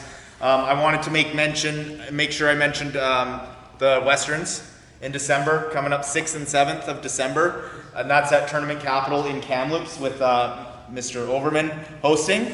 So make sure you guys are saving that date. I know we're working on trying to get a provincial championships together in the fall. BC's got this weird thing where they won't let us book venues until the school's open. So I get to go talk to someone on the 18th. On the 18th, on Monday. Okay, perfect. Yeah, so we've been working on getting something together. And then the BC Cup, we have BCIT booked for May 9th. So there are a few events coming up over the next year, I guess. There's also an umpire course that's going to be made available. The international umpire course is going to be in Quebec, correct? So there are a couple umpire courses coming up. There will be an adapted online umpire course in September, which will be taught by the ITF Umpire Committee and the Adapted Committee. We plan to have a refresher before the Easterns and the Westerns. That'll be online. That will be the end of October. We also plan to have a national umpire course, Class C, which will be in January, which will probably be in BC. And then we are getting final approvals to host an international umpire course in Canada, which that'll be June 6th and 7th in Quebec. Is that an A course? That's an A course. That'll be a Is Class that A course. an A course? It is as well. The adapted is an A course. I believe so. It is, yeah. It says it's a combined IUC and adapted IUC. Both. Or no, it might the one be- next month online. Because the adapted certification is a different certification. It's not a, I don't So- think it's a full Class A. So what it says online is you'll get your Class A or Class B like you would at a normal IUC, and then you will also get your adapted B. Okay. So you'll actually, it's a good one to take, and I think 19 and up in second Dan or something, you can get your actual ITF umpire, start getting your ITF certifications going. May I So it's ask good what to the attend, yes, sir. registration date deadline is? End of this month. And that is Thank the you. 30th. Thank you. Okay, you guys hear that? End of the month. Yeah, there's a link on the CTFI website that you can sign up. Also, if you are on the national team, keep an eye on your emails over the next, imminently 2 days, couple days. You're gonna get your information for all the final stuff, like your hotel, your final hotel payments, dates, trainings, all that stuff. The trainings that we're gonna have when we're in Croatia. So all of that information. So if you are on that national team, I know there's like 9 people in the room. Make sure that you're paying attention to your emails over the next few days because it is coming. I put a bunch of stuff together for it just yesterday. So that they had asked me to put together. And the coaches, individual coaches, have to be at these trainings as well. That I'm not sure of. That would be a question for Master Boudreau. Okay, thank you. Yeah. And as always, if you have any questions, let us know. I think Master Ahmed also wanted to make an announcement. Oh yeah, just for tonight. so we're just gonna have an informal dinner at the Old Spaghetti Factory just down the road from here. So I made reservations at 7. So if you're welcome to join us if you guys want. So that's all. Just to get together, have some fun. That's all. Okay. So I think because Oh we are. yeah, Sorry. and then tomorrow, if you run a school, like if you actually have a dojang where you have a membership base, you're trying to grow students, and maybe you're kind of stuck in something, maybe you're not sure. I'm running tomorrow a session from 10 a.m. to 11 a.m. here. So, like I said, it's only if you have actual, like a studio, or even like maybe you're wherever, you're utilizing something. But if you have a membership base where you're actually advertising.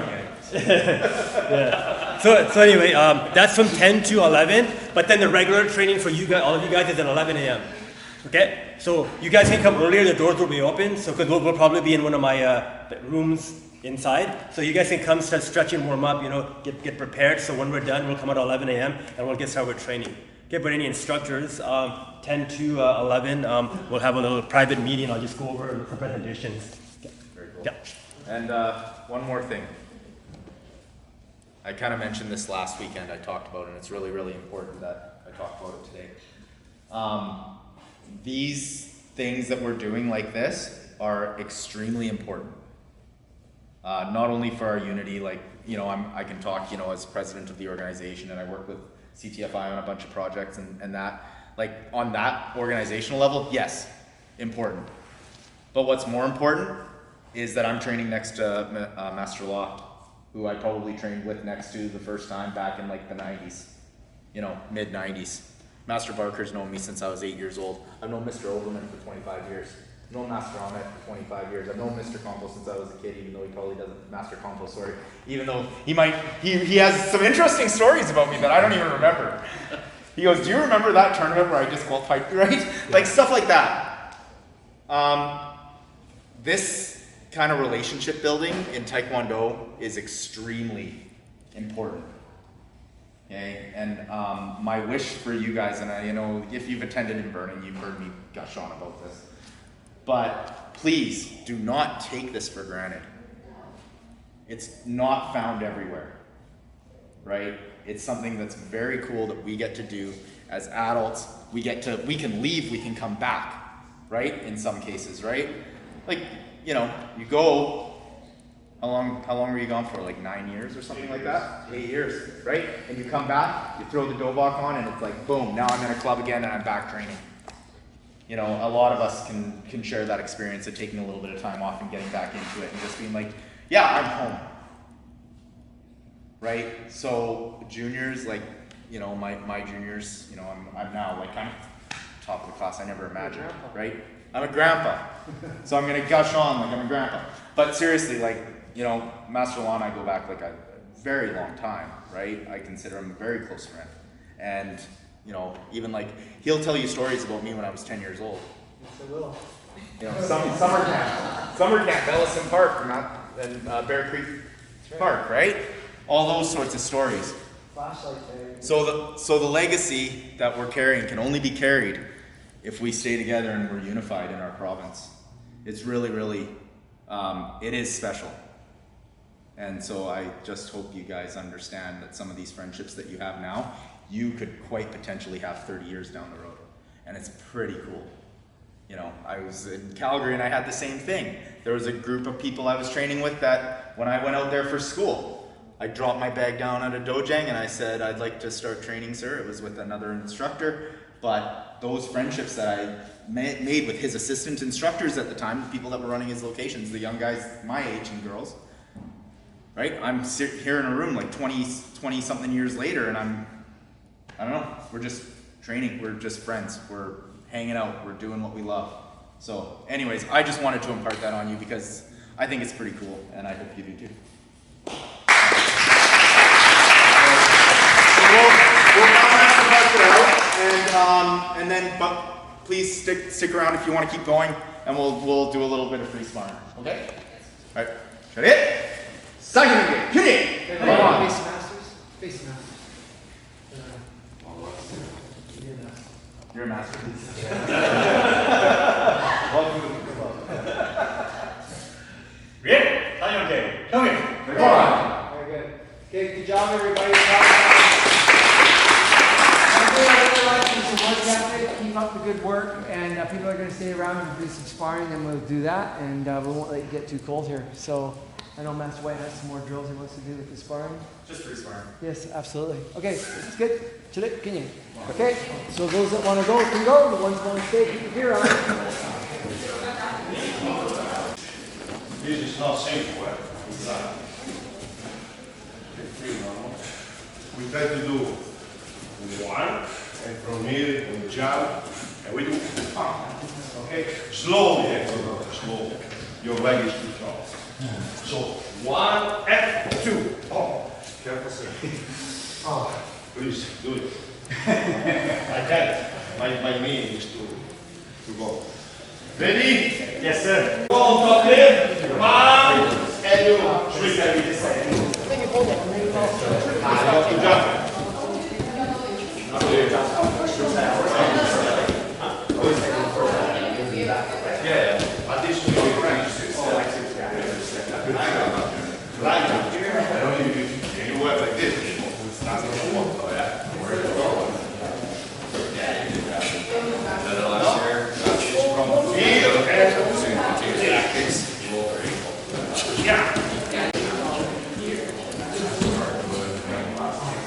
Yes, very good.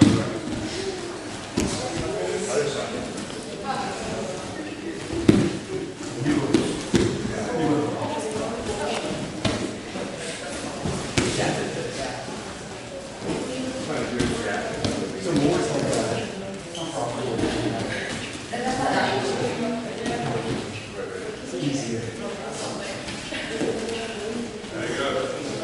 Very good.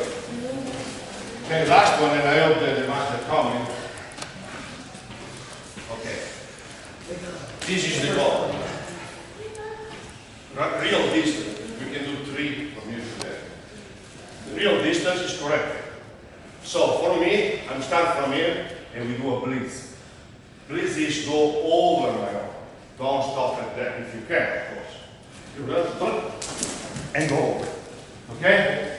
Down, 1, 2, and you go. Ready? Set. 3, you come back.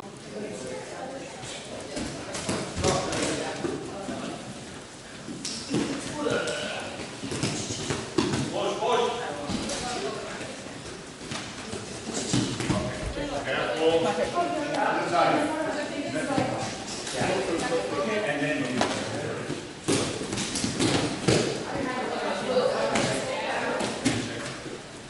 That's not real. You can learn from here. Look. Real is here. You have to do a big effort from here to arrive there. So 1. Ah, better. Okay. You put.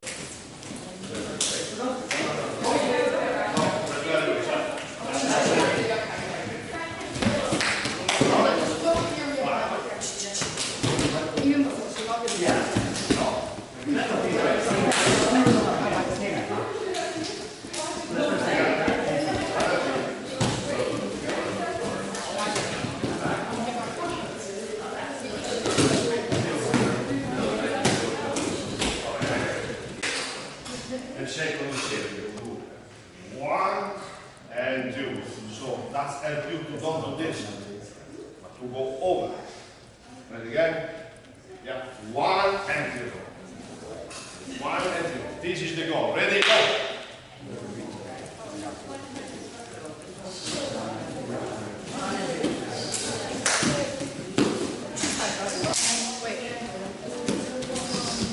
Go that side.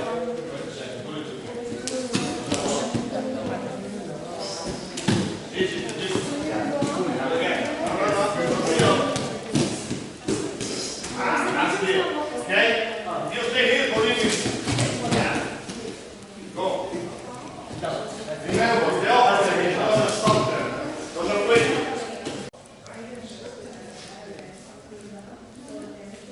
We just touch, okay? Careful, I don't want you hurt. Okay? We move in this way. We have just to touch. I can do that. Whatever. Go. Yeah.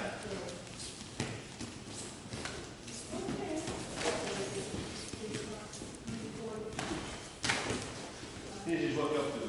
Thank you. Go. Go. Chuck.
Very good. Okay, Bado. This is a very good. That's wrong. Stay here and move in this way. If you look at the shoulder, it's always moving. Always moving. Okay? Ready again. 5 points each. 5 points. Who lose? Hey, point is just body, eh? No shoulder. Clean point, be honest. Okay? Just here. No face. Just body. Okay? Hey, jump, eh? Jump.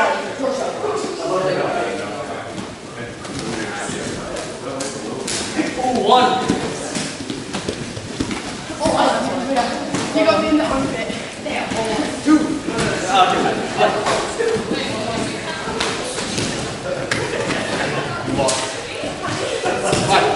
Oh, you're fine, okay.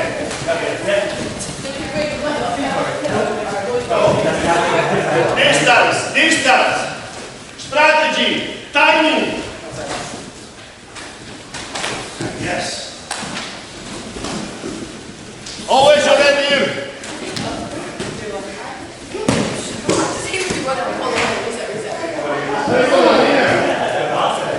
Keep going. Hold on. Move your body. Hold on. Move your body. You got 5 for it. Yes.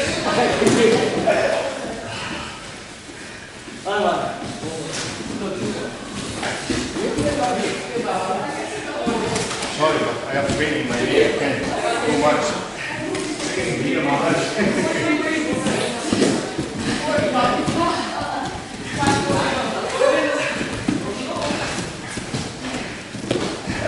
Very good, Paul.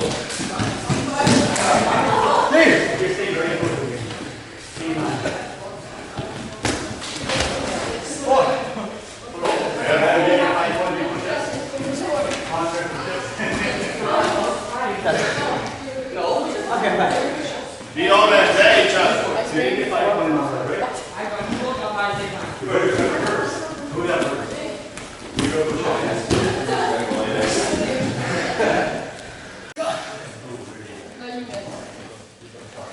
Okay, Baro. Okay? The secret is, when you think he's starting, for you it's already late.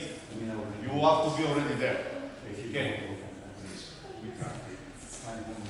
So I'm here, and in my mind, I think he is ready to come. I should be already there.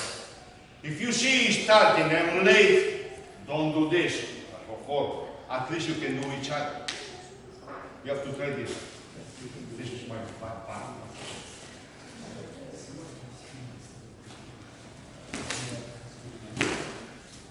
One is very, very good because he didn't go back. He just replied. Very good. Thank you. Do it.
Okay, more movement. More. Move more. It's not boxing, eh? More, it's taekwondo.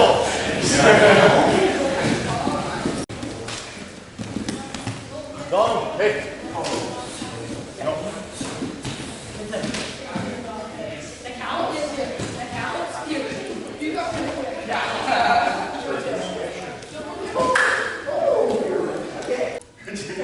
Try it.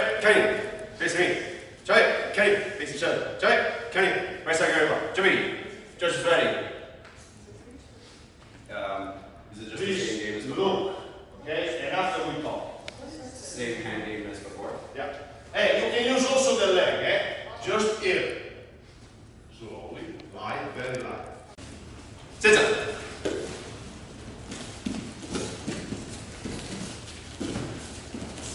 1 minute and a half, I don't want that. The national athletes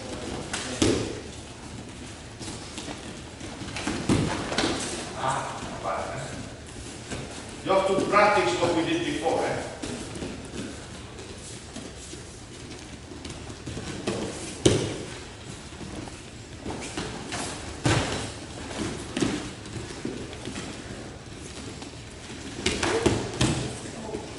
You should stop because the kick is too low. It was right here. No, it was here. Okay, you are the center referee. If you didn't see, because the one is so different. That's what I was Don't doing. use it. I was Sorry. all that. I don't interfere anymore. Resume.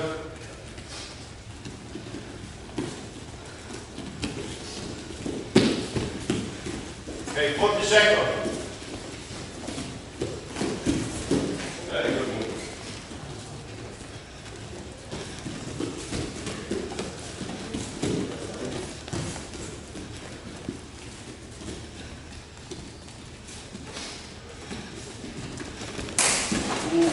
Head jump. Julian. Hey, Press your left. it's the corner referee have to decide who win at the end, eh? Yes, So sir. stay focused. 二三十吧，接着。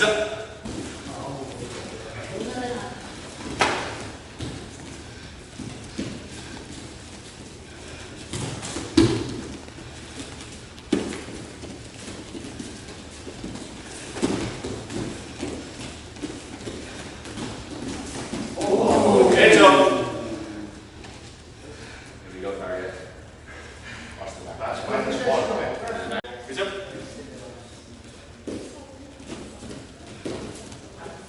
10, 9, 8, 7, 6, 5, 4, 3, 2, 1. Head jump, head jump. Okay, bow. Move on. Left is red. Home, Tong. Home, Tong. She's red. You're here. You're home, you're Tong. She's red. Here is blue. Judges. 하나, 둘, 셋. Chong, Chong, her. Chong, him. Okay, so it's cut. Go ahead. You say. Okay, that's a thought. Hi. Let's go. with each other.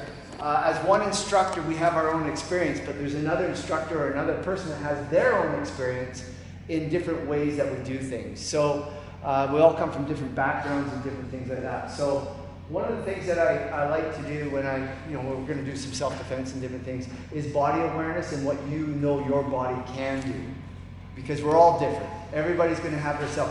The 6'4" or 5" guy is going to do something a little bit different than the 5'3" tall person. You know, so that's how we're working it, right? So you're going to be doing your sparring the same way, a little bit different for each size category that you may be in. So when we do the self-defense, we're going to have some other instructors share some things. I'm going to share a few things, and I really like to have it collaborative because I also like to see what other people do. Because I know Mr. Felipe, you come from Italy, you go with Grandmaster Boss. We see his self-defense, but you were learned by him. He taught you these things. You've got some, Mr. Johnson from Adri is in the police force. He sees everyday street stuff. Well, maybe that would be valuable for us.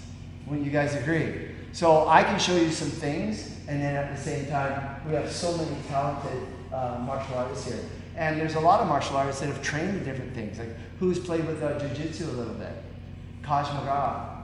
Yes. Okay. I'm a Hapkido, Aikido, taekwondo, and boxer. So mine's going to be like maybe a little bit more striking in some areas, whereas other people might be more joint manipulation, distancing of our bodies. So we'll just go through a couple little things just to get our own awareness up with some partners and stuff like that. But we'll just start off Is everybody warm? I guess in the room is warm. Okay, so we don't have to do that now, so that's great. Thank you, sir. And yeah, so let's just have a little bit of fun. Find someone about your size, your height. Maybe Mr. Johnson, maybe you guys. Okay, okay, let's just find a couple spots in the room. Do you have partners? Go and freeze then. Oh, there's one. Okay. So there's a couple things about body awareness. There are a couple things about body awareness and a feeling that we have. So for example, if I'm walking towards Mr. Johnson, and I'm going to walk up to Mr. Johnson, I'm going to say, okay, I'm walking up, and you're going to get this, and maybe I'm slightly aggressive, I got that look in my eye a little bit, and maybe I'm like zoned out, whatever it might be, and I'm walking up. You're going to tell me when to stop, when I'm within your own range of where you feel comfortable me being close to you. Okay, so here I come. Stop. He's a very smart guy. Now, Don't move. do you feel EBGB there, or are you okay still? I mean, You're okay? no, this is good. This is good. I like this. Okay. Now, what happens if I go here? Yeah, it starts to get uncomfortable. It gets uncomfortable. Tell me when it gets really uncomfortable. Yeah, that's pushing. Okay? I will start stopping. Yeah. But you see, this is his range of defense. This is his range of defense. It's out here. He wants to kick me. I can already tell. Okay? So then you have other people like Mr. Cody. Now, I'm going to walk towards you, sir, and I know you've done a lot of MMA things and different things as well. So you might feel more comfortable with me closer. And so I'm going to come this way. I'm getting scared now. But I'm going to go here. Too close. No, but he wants to take me down and do something here. He wants to, Get right on my chest. yeah. He likes now. But the uncomfortable feeling would be around here for you, and this is where I can hit you. But he's more comfortable close range. And I've taken a different martial arts that come in and higher ranking guys, and I do this exercise, and they go stop, and I'm out here because they know I can kick them. And then I get closer to them, and they go, okay, you stop. I'm good here. I like this one. So I'm like, you're always gauging. Now the other part is, so I just want you to go with your partner and just find out where your gauges are with your partner. And it's just a comfortable feeling to start, or uncomfortable feeling. So, yes sir. We say this because I don't know the opponent can come, right? Right. It's not my friend. No. Okay. Not your that friend. is too close. Yeah. This is not my friend, that's too close. This probably is too close. This is true. This is true. He's comfortable with me. Okay, so go ahead and practice that. Got each other today. And go ahead and practice for a couple minutes.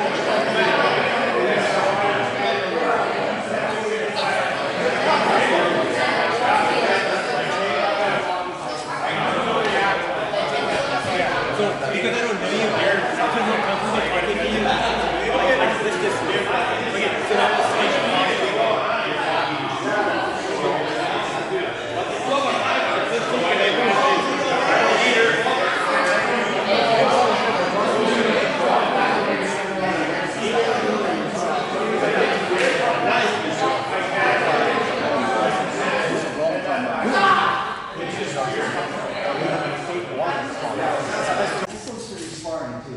How can we react the best to somebody? How can we see something coming at us?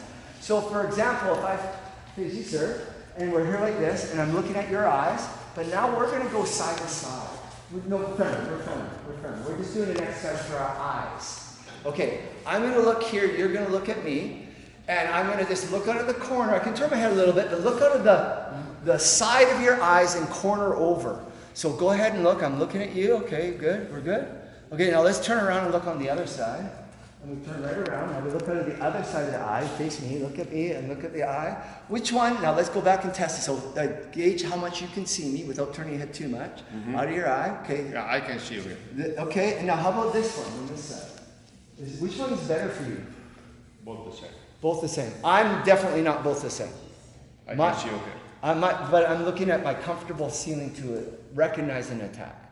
Is I'm on this side. I like my left side better than my right side. When I look out of my left side, I see better than my right side. Try looking at me now, like a sparring.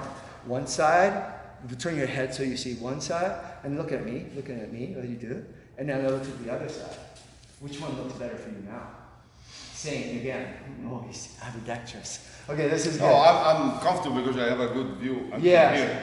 Try that with your partner. One, you will see one side recognized better than the other in most cases. Okay, not all cases, but most cases. So go ahead and try that with your partner. Thanks, sir. Okay, go ahead. I see better left than I do right.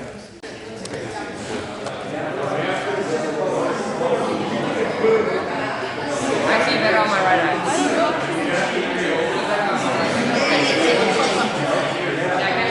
Okay, maybe I misinterpreted. Stop for a moment. Stop for a moment. Guys, listen up. Please. Okay, listen up. Well, maybe I didn't quite explain that enough. I was just saying to Mr. Johnson, Mr. Davis, you guys, when you said it, what did you say to me, sir? I said, okay, let's think about defensive posture of being able to recognize an attack coming. Yeah, that would be very challenging, sir, yeah. Yeah, which side is better for you? So we're both actually a little bit worse on our left. We're both a bit better on the right side. Okay, so we know. How about you? I'm opposite. This side is better than this side. Okay, and then how about any over here? I was left for You're sure. left? 100%. It's not probably because you feel better in one way, in one guard, than the other one. Question mark. Yeah, it could be for sure. Yeah. Well, Because I think it's for that. well, when we think about defense, we think if someone's going to attack me, you're getting in position of your body like you've got time. Are you going to do this or are you going to do this? And you have to recognize what you're good at on your defense, not your offense, your defense. And if you can pick up something, like when I spar Mr. Kodak, and he does a turning kick, I've got my right side here, he does a left turning kick at my head. I can pick this up because I can start to see, but when I go this side, I don't see it as much. It's harder for me to see the speed. This side, I can see the speed. Little things like this that we have to recognize. Someone comes up to you and they walk up to you and pretty aggressive. It's like, I'm going like, oh yeah, I'm on this side. I'm ready for you. But this side, I'm ready, but I'm more ready, you know? And you have to think about that. So practice walking up and then going into defensive posture. And then be ready and stop. Stay away. And I know some people are far away, but maybe get yourself uncomfortable to that right of the edge of when you feel uncomfortable. So I can walk up to you, sir, and I'm gonna close the distance to where I'm uncomfortable now. Okay? So I'm coming to you and I'm uncomfortable. I'm coming to you, I'm coming to you, and right there, I don't want to be any closer no matter what.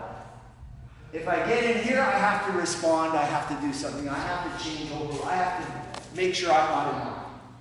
So just practice that, and you creep up on your friends just to come up, and then find your comfortable spot. Where is your defensive, like, I'm okay. Over here, of course, is always better, but we have to play the game of what if you are close. What can you do and how can you react? Okay, I'm here, I have to be on high alert, vibrating, just ready to go. Watch your eyes. Because has anybody ever seen somebody else's eyes shift and change and you know we got to go? The young guys may not, but us adults that have been around in altercations, we see the eyes change and it's a recognition of we have to fight or flight. We got to do our thing now. We don't have a choice. It's happening. Okay? So imagine these pieces if you can. Okay? Go ahead and practice. Thanks, sir. Okay, thank you.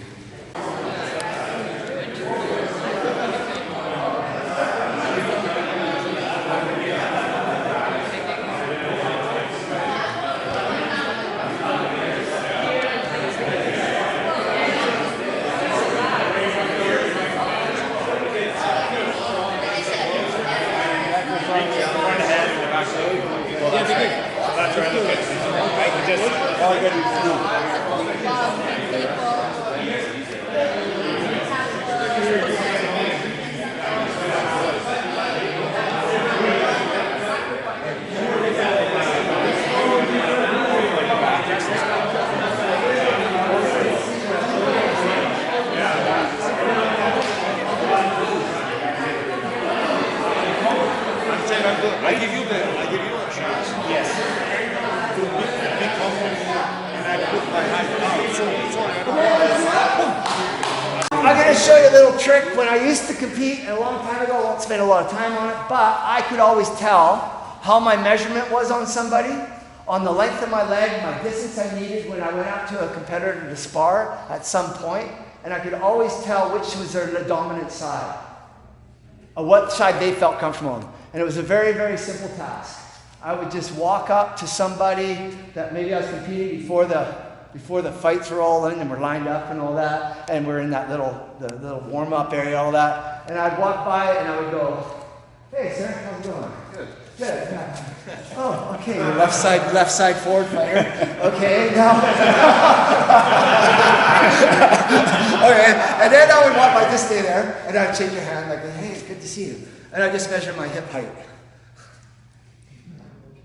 I just measured hip height. We're pretty close. I got to watch out for this guy. Watch this when I go up to Mr. Cody. This is insane. "Hey, sir, how's it going?" "Sir, I'm in a little trouble." "I'm in a little trouble." "You got 2 of those, 1 and 2. That means he's got that much more on me no matter what I do. Now I have to recognize that. And now I haven't even fought him yet in a sparring match or anything. But I'm going like, okay, I just gauged, oh boy, he's tall. I'm getting shivers thinking I got to get close to that guy. I'm not going to get close. This is going to be, and then he's not going to move his feet on me now. He won't let me know. But I already know his side that he likes to fight. And it's like, and now you've got to start engaging. So I would always find out how high their hips were.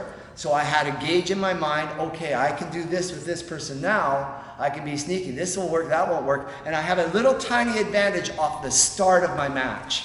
Just a little tiny. I've already shook their hand and I got them to do this or to step back. And I have an idea where they're more comfortable in their own relaxed setting. Now, what can I do with that? I got to get them to the other side uncomfortable. I got to bring them, open the door, close the door, open the book, close the book. I have to now start playing the game. So I try and get these tiny advantages when I spar somebody. And I do it with other people when I'm playing, but I don't tell everybody, but I'm telling you now, that's what I always used to do when I competed. And Mr. Felipe, he's going, oh, sneaky Barker. Because I did that to him when we trained together at White Rock, and then he'd get me, I'd get him, and he's doing it to me. It was a lot of fun. So, okay, so go ahead and kind of measure up and just walk around the room and find out where you're at with other people. Maybe you can guess. Now people, now that you know about the comfort level when someone steps in and someone steps back, don't just do your natural thing. Don't try and mess up your new friend about stepping back with the wrong side that you don't really like, right? Like, step back with your natural side so the opponent can see what that is. Okay, go ahead. Not taller. Yeah, not taller. Yeah, so that's cool.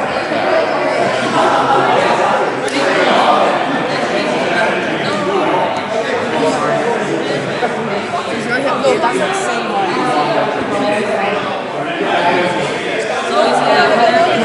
Yeah, but When you come up quick, you go, hey.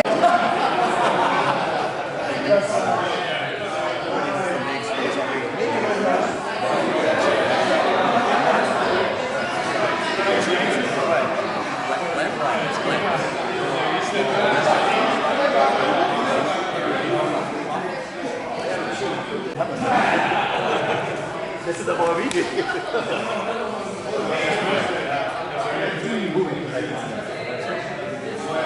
Okay, so you also left foot. Some have to switch here. Sometimes they call it worse.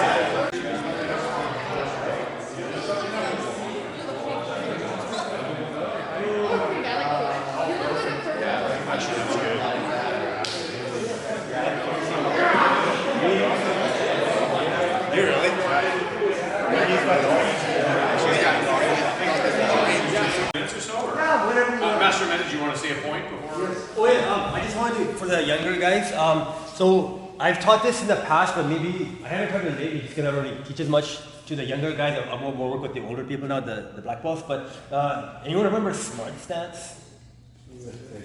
So smart stance is when like someone's coming up to you, you don't know, maybe it could be a threat. You're doing this.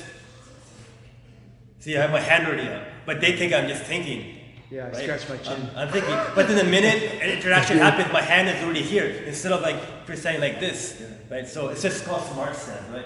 It's good for even bullying. If a kid in school is always bullying you, and they come up to you, you're listening to them. Yeah, got it, Billy. Yeah, and you're like this, but your hand is already ready to go. But because if you do this, he knows you're gonna fight. But this way, he just thinks you're like itchy. Classroom teaches that. Yeah, go ahead.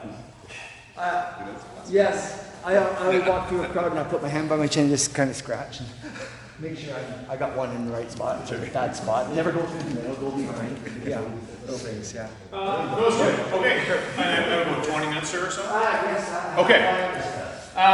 No, appreciate it. What we'll do is I'll just, there's just a couple things that we'll go over as a group.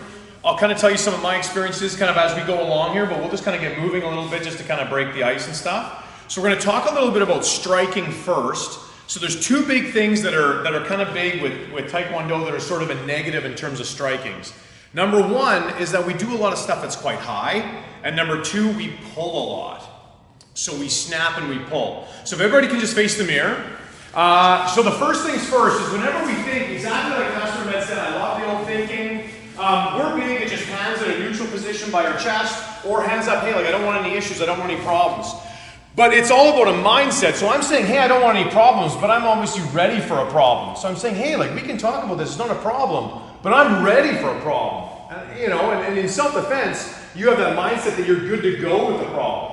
You know, so what we're going to do is you're going to pull one leg back, one hand up. We're just going to have our hands up neutral. You can have your hands up here, however you like it, or hands neutral here. But the big thing is that if you're in a situation and you feel a little uncomfortable, your hands have to be up. They cannot be down. Right? So we have to be able to react to whatever the environment is going to throw. In Taekwondo and in sparring, we know roughly what's coming at us. We know roughly it's going to be a punch or it's going to be a kick. But obviously in self-defense and out in the street, you don't. I apologize, I move around a lot. It's okay. So we don't. So you have to be able to sort of adjust and have those hands up so that you can react to whatever comes at you. Right? So we want to be in that bladed stance, our hands want to be up. So go in that position now for me. Up. There we go. Okay, so we're going to do a little bit of some different strikings. We're going to first strike with our palm. The thing about a situation too is that it's not like the person's just going to stay there standing. And so a lot of people break their hands punching. It's just the reality of it.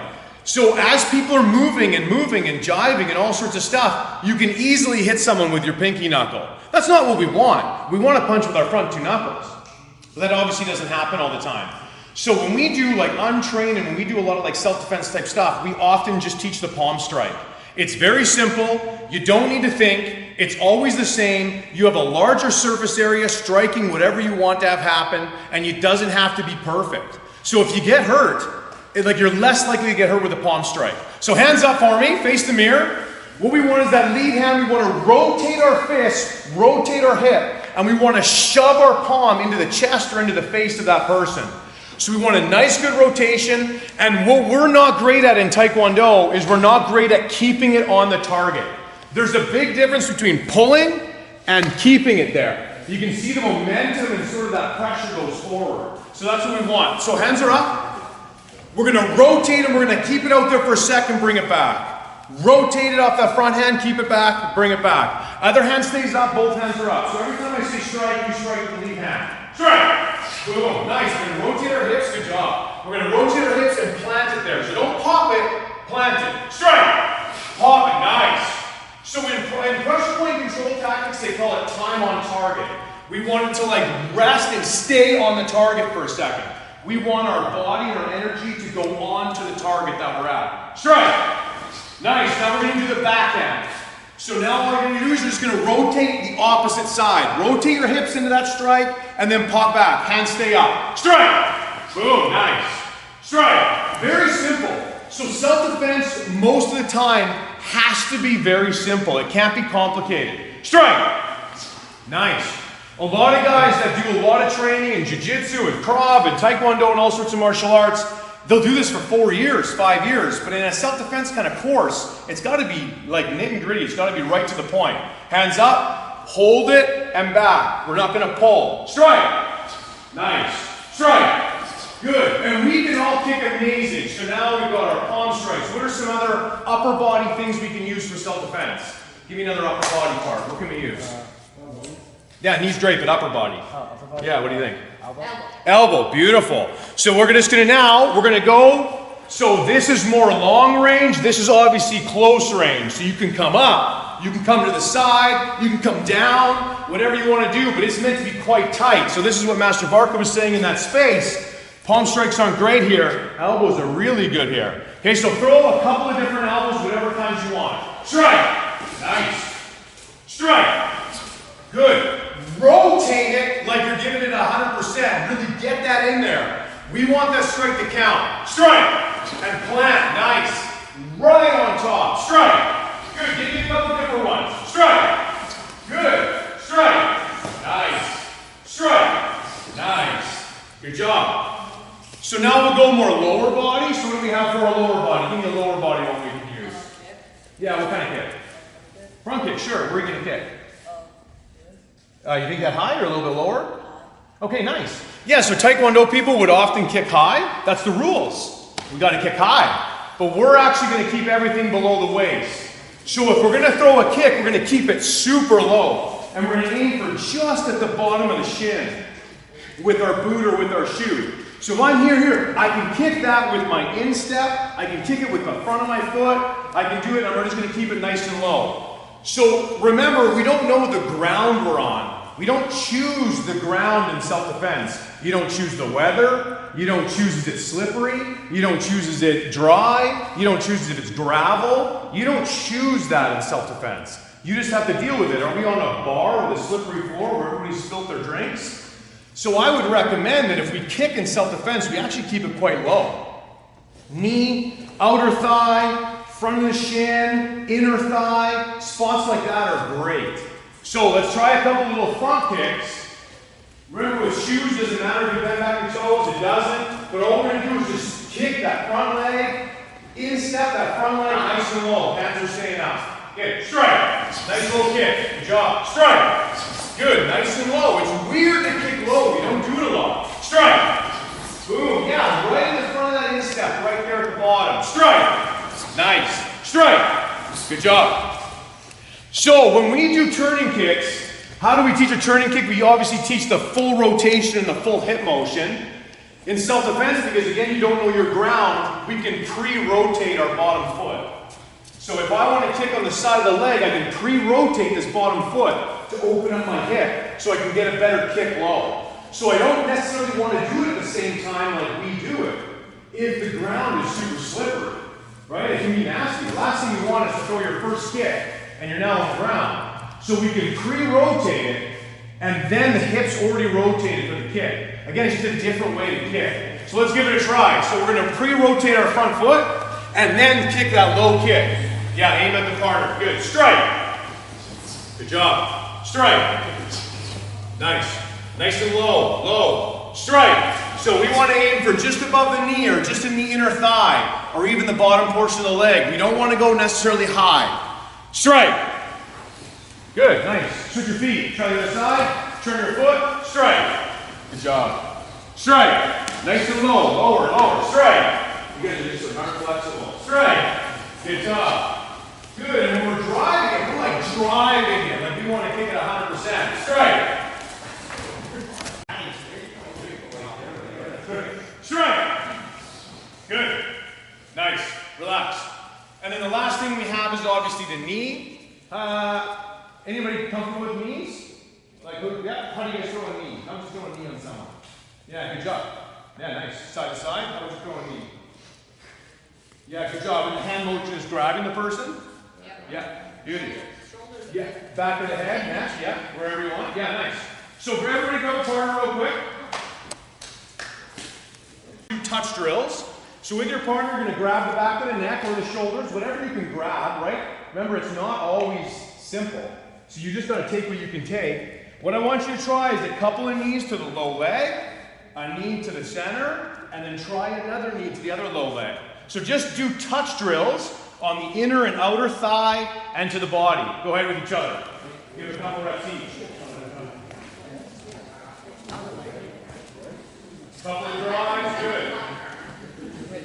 Oh, damn, I'm sore there. I didn't know that.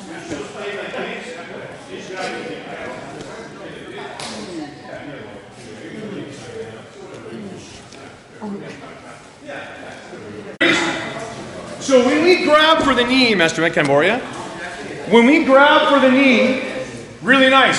When we grab for the knee though, a lot of us are like grabbing like really mild on the shoulders. Remember, we want to be quite committed. So we want to like get like right into here, right? And then drive. Does that make sense? So we want to get like fairly tight. Get your arms like wrapped right around. I don't want him like pulling away. I want him like in, like tight. So get a good decent grip. Don't grab here. This is like, oh, I'm just being so nice to you. You know? Let's actually grab, drive. And we're not actually contacting or hitting, but it's like that body mechanics of like actually throwing it. Feels very different. Give it a try. Go. Nice, good touch drill. That's better. That's better. Nice. Good. So I think we'll go.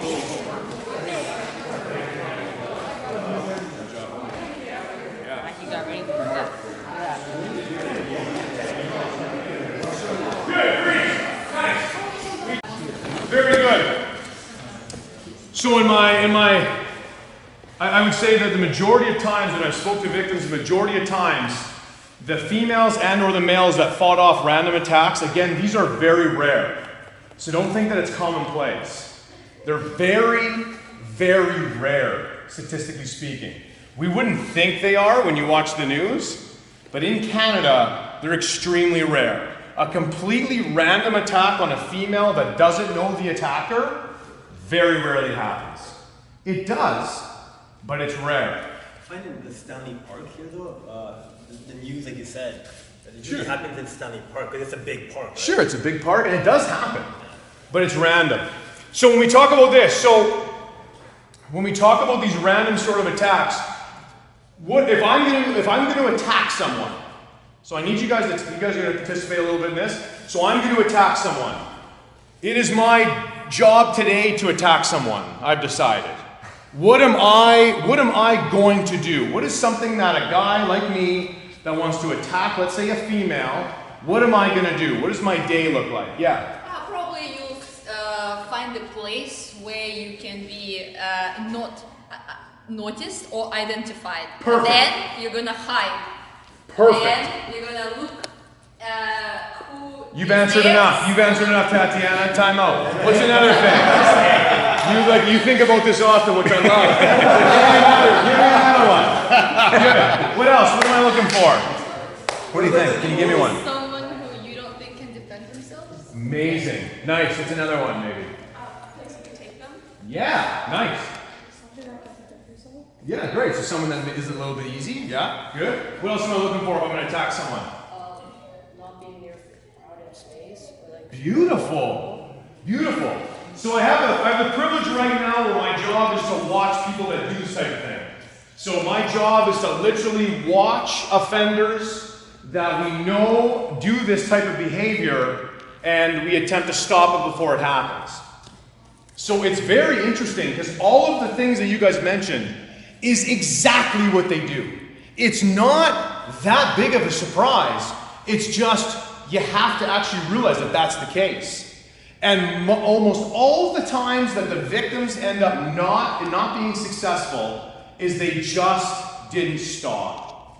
So they randomly striked, they hit whatever they could, they grabbed whatever they could, they scratched, they clawed, they pinched, they smashed, they hit, they kneed, they did it until they were no longer under a threat anymore. That is, majority of the time, what really works. If I'm an attacker, I don't want my nose broken. I'm not attacking a female to get my nose broken. That's not my idea of a great day. I'm not attacking a female to have if I'm wearing earrings, to have an earring ripped out. That's not my idea of a good day. And this is exactly what they do. They hide, they disguise themselves, they watch, and they sometimes watch for hours for the right person. So they're very motivated, they don't want to be caught, they want to get away with it, and it's exactly what they do. Sometimes it's a lot more random, but sometimes that's exactly, all the things that you guys said is identical to what would happen. So the biggest thing about self-defense is just having the awareness. How do you defend yourself against an attack you don't know is coming? Who can tell me? Yeah. Not to put yourself in a situation. Yeah, you can't. Exactly. Or that. Exactly. So it's having your head on a swivel, taking your headphones out, looking behind you every once in a while, not walking in situations like that, realizing that the bar you're in, for those that are younger adults, realizing that the bar you're in, the crowd's not really great, I'm not really feeling super safe here, and actually leaving, realizing that, hey, the crowd I'm hanging out with tonight, the jive isn't overly great, there's a lot of weird discussions going on, and actually leaving, being in relationships that make you feel uncomfortable, actually not being in those relationships. Those are the #1 ways to keep yourself safe. It happens long before the attack occurs. Long before the attack occurs. So we want to do those things, and then we can avoid these types of situations as much as possible. So, yes sir? I have a question, because I did some stats before years ago and stuff, and maybe it's the same, maybe it's changed. Yeah. For defensive purposes, like obviously you're not talking with your cell phone, you're not doing the different things, but do you find that, or do you see that when a woman feels under threat walking and they notice something's not quite right, if they look at their eyes very quickly to gauge an eye contact? Yeah, any contact is good. Any eye contact is good. Because you often hear, well, he was following me until I looked at him. So it's like you glance behind you, like as I'm walking down the street. As I'm walking down my street in a little community of Airdrie by Calgary, I look behind me every once in a while. I just always do. And that's what we should do. There's no reason, but very few people watch people, and you'll notice they never look behind them. So it's those types of things, just scanning your environment, being aware. People get hit by trains with their headphones in, right? So if people are getting hit by trains with their headphones in by accident, how simple would that particular person be to approach and get up on, right? Very, very simple. So it's those types of things. Okay, so we talk a little bit about the prevention, that's good. We talk a little bit about what offenders like to do. And then the big thing is we'll kind of go over 2 of the 3 of the most common attacks. So the #1 is the haymaker punch. And the #2 is a tackle. So there's actually 2 different things. So when we have victimized, like non-law enforcement attacks, we usually have, it's actually there's a lot of variety to it. When we have actual law enforcement attacks, so when we get attacked as law enforcement, it comes by a haymaker punch. Most likely by what hand do we think? The right. Why? Most people are right-handed. Most people are right-handed. So you can often, if you had to guess, like, oh man, this doesn't seem good, most likely it's coming from that right hand, statistically speaking, right? Most likely. And then we've got a tackle, and then the other one is a weapon disarm, which doesn't apply to here. So we're going to just do 2 self-defenses. One is for the haymaker punch, and then one is for the tackle. Okay? Just to make it super simple. Okay, so everybody face the mirror. I don't want any issues. Or this. Whatever one you like. I like this too. This is great. Okay. So the one for the haymaker punch is, again, how many haymaker punches do we see in sparring? Not a lot, right? Like full-blown haymaker punches. Not a ton. That's turning into a bit of a brawl. And maybe one of our... You're fighting Mike Tyson? Yeah, you're fighting. So not a lot, right? But it's the most common for sure in a punch. I think out of 10,000, I can't remember what the stat is, but out of 10,000 surveillance videos that started with a punch, I think it was something like 85 or 86% was a haymaker. So it's very, very common. Much more common than straight punch. But in Taekwondo, we do the straight punch much more common than a haymaker. So we often see the visual of a straight punch. We often don't see personally a visual of the haymaker. So we're just going to do a defense that doesn't really matter what kind of punch it is. So our hands are going to be up. We're going to tuck our chin. And we're going to move our body forward with our elbow going forward. So the thing about a punch is, where is the punch most dangerous? You can tell me where the punch is the most dangerous. Do you think it's A back here or B at the end? When's it the most dangerous for you? At the end, that's right. So it's not, a haymaker punch is 0 danger right here. It's not going to hurt at all. And here, it's a little bit different. It's the same as a baseball bat, a golf club, a stick.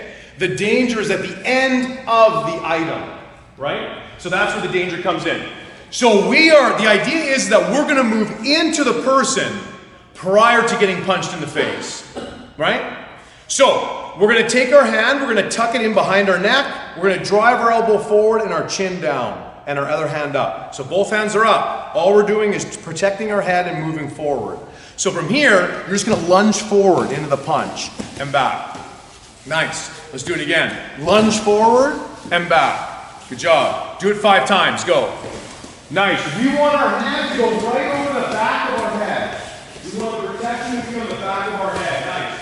Chin down, eyes up. You have to still see. Chin down, eyes up. Chin down, eyes up. Look forward. Look forward. Try a couple. Nice. Good job. Good job. Nice. Switch feet. Try the other side. I don't like it. Let's hit. Reassess. Okay, do it again. Hands up. Good. Go. Nice. And back. Good strike like you mean in the back row. I need to see some good strikes. Go. Boom, boom, boom. Yeah. You're smashing. Go. Yeah. Nice. Go. Yeah, you're hitting, you're striking. We're not soft touching, like, please don't hurt me. We've committed, we're in, we're going. Go! Boom, boom, boom, boom! Yeah, I like that. Go! Yeah, nice. A little bit of time on target, remember. We want to plant it, plant it, plant it. Not, right? So, like, make them feel the strikes. Go! Yeah, yeah. Go! Yeah, nice. Go! Beautiful. Great job. One more. Go! Strike, strike, strike. Yeah, nice. Make sure you kick under the belt. But I like it. Nice high kick. I like it. I like it. Good. All right. Get into a partner for me. Partnership. A little bit slower, but we're gonna do just a defense to a tackle. So what is the purpose of a tackle? Why am I tackling someone?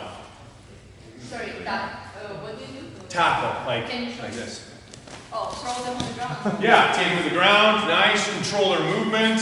Why would I tackle a female? Why would an attacker tackle a female? Maybe abduction, pick up and put to the ground. Yeah. Take somewhere, control their movement, take them to a different place, right? Take them a few feet off the path. That sort of thing. So how do you defend against a tackle that you don't know is coming? You can tell me. So you have no idea it's coming. You have no idea. How do you defend a tackle against a tackle that you do not know is coming? Distance. It's pretty tough. It's pretty tough. What do you defend? What do you distance from? You don't even know it's coming. So the idea is, again, that situation awareness. Let's not get tackled when we're not paying attention. Right? Let's not get tackled when our headphones are in and we're walking down a pathway and we're checking our phone. That's not the time we want to get tackled. Where we want to tackle is, as I'm walking, I see, I'm like, whoa, wait a minute, now I want to get tackled. Right? Stay back, I don't want this. You know, and then it's like, no, now tackle me, because now we're ready. You guys see the difference? So just keep that whole thing comes back to mind. Okay, so with a partner, this is what we're going to do. We're going to go down on our knees. Okay, so with a partner, we're going to go down on our knees like this. So Master Man's going to come in to tackle me, very simply, super slow. And all I'm going to do is I'm going to shoot out my legs and drop my body weight down. Okay? Now, when we do this from a standing, we're not going to do it today from a standing, but you can practice it with each other. It is like insanely effective. Like to avoid a tackle, if anybody watched the fights last night, there was, I think it was like the third prelim fight. The guy probably did this exact thing like 6 times to avoid a takedown. It's phenomenal how well it works. It's just sprawling and shooting your body back. Yeah, it's a sprawl. Okay. Exactly. Yeah. So as Johnny comes in, Master Man, pardon me, as he comes in, I'm just going to shoot out my feet and drop my body weight down. Okay, there's lots of things you can do once we get to that point, but we're not going to go over that today. But I just want you to review it a couple times each. If the haymaker punch and the tackle are the 2 most common attacks that someone may see, we want to be fairly comfortable in dealing with at least those 2 things.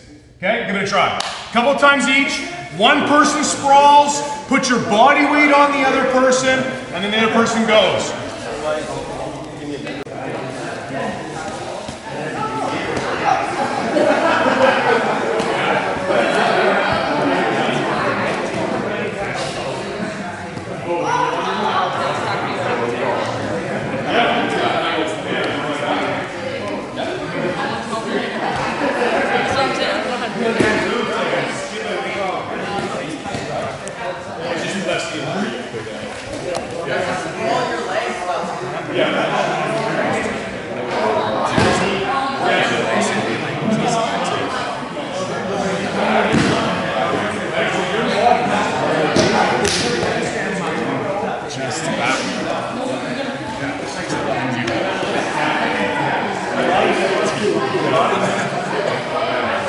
So try to scroll back.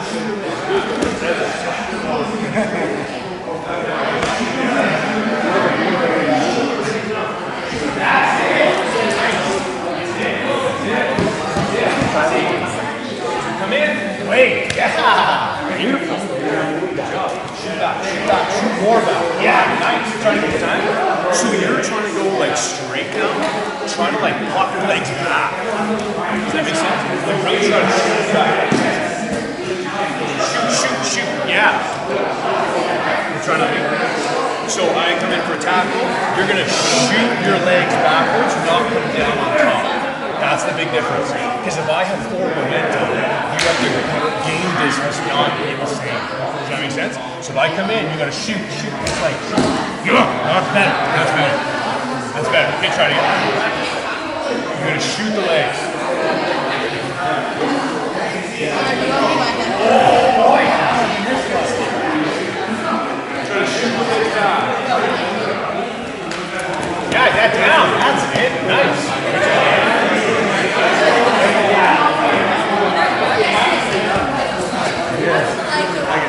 And we wrap them up. There you go. There we go.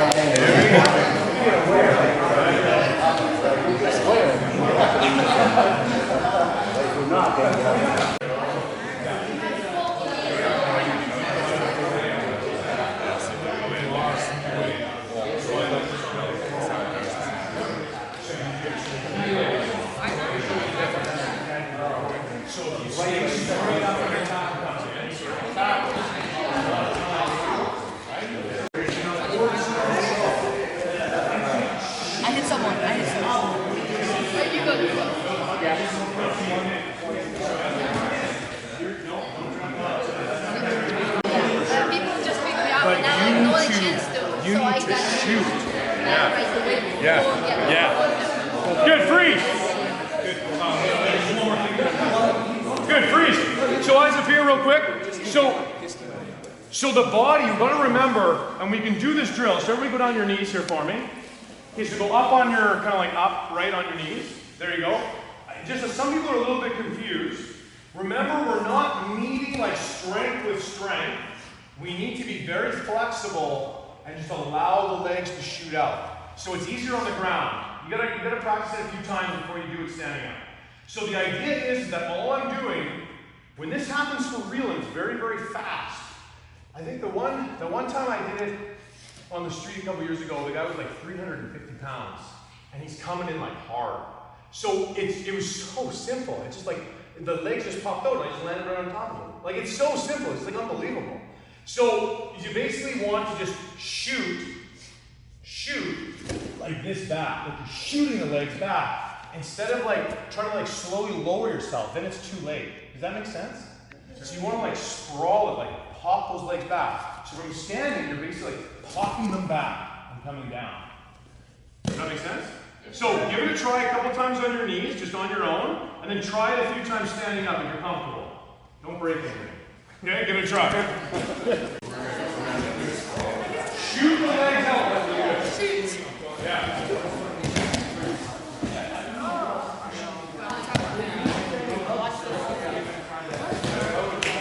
Oh yeah, like you guys have it. Good. Freeze. From a standing, so the gents are going to demonstrate. So this is how, like, literally simple it is. You're literally going on top. So just freeze before you guys do it. So watch the body position. He's not standing straight up as the tackle is happening. If you're straight up, where are you going? Probably backwards. And it's really tough to shoot your legs when you're straight up and your back is straight. Like, I don't even know how you do it. You can't, right? So you're in that position. As soon as the movement comes forward, he's going to get into that position. You'll see that pre-position, and then the feet can just shoot out much more easy. If that makes sense. Okay, so go ahead. So as he comes in, he's just all of a sudden flailing it out. Sorry, boys, one more time.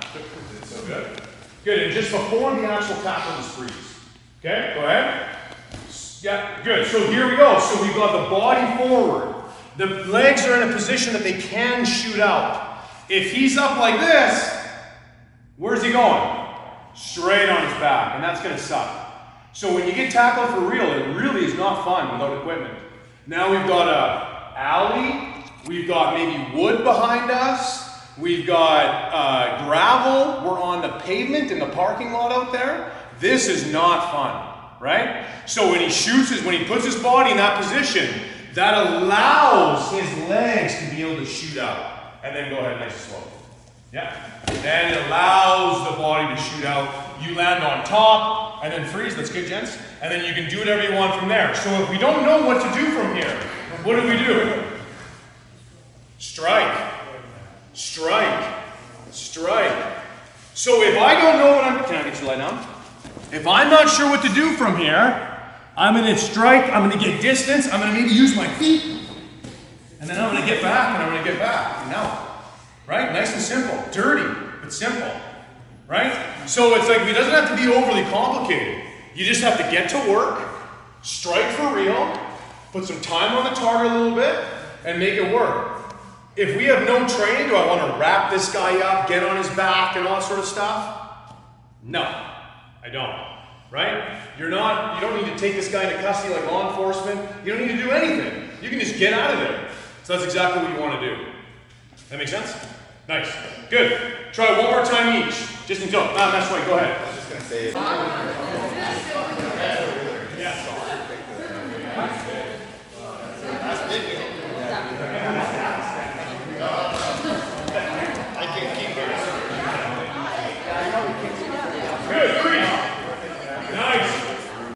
Thank you to our Master Barker for taking the lead on this training session, and anybody who contributed, anybody who came, Master Ahmed, of course, for hosting, and all the Richmond Martial Arts team for opening up your dojang to us and to our friends in our organization. And I think I'm not going to go on like I did yesterday, quite as much, but I do think that this is what's going to make our organization stronger. And having some conversations with some of the other instructors last night at dinner, I think that we are going to make a significant effort moving forward to have this more often. Even a couple times a year, just make sure we're getting together, quarterly even, and if you come, you're going to be that much better for it. So congratulations to all the students and for coming out and being part of this, and thank you to our friends from Alberta for joining us, because I think, that's another thing. The bond between the Alberta and British Columbia instructors is getting stronger and stronger and stronger all the time. And you can see that there's a very tangible and very, very clear increase in the level that we're seeing throughout both provinces. And I'm really, I'm just proud of our organization. I'm really happy to be here. And so thank you again to everybody for your part in this. So let's give yourselves a hand.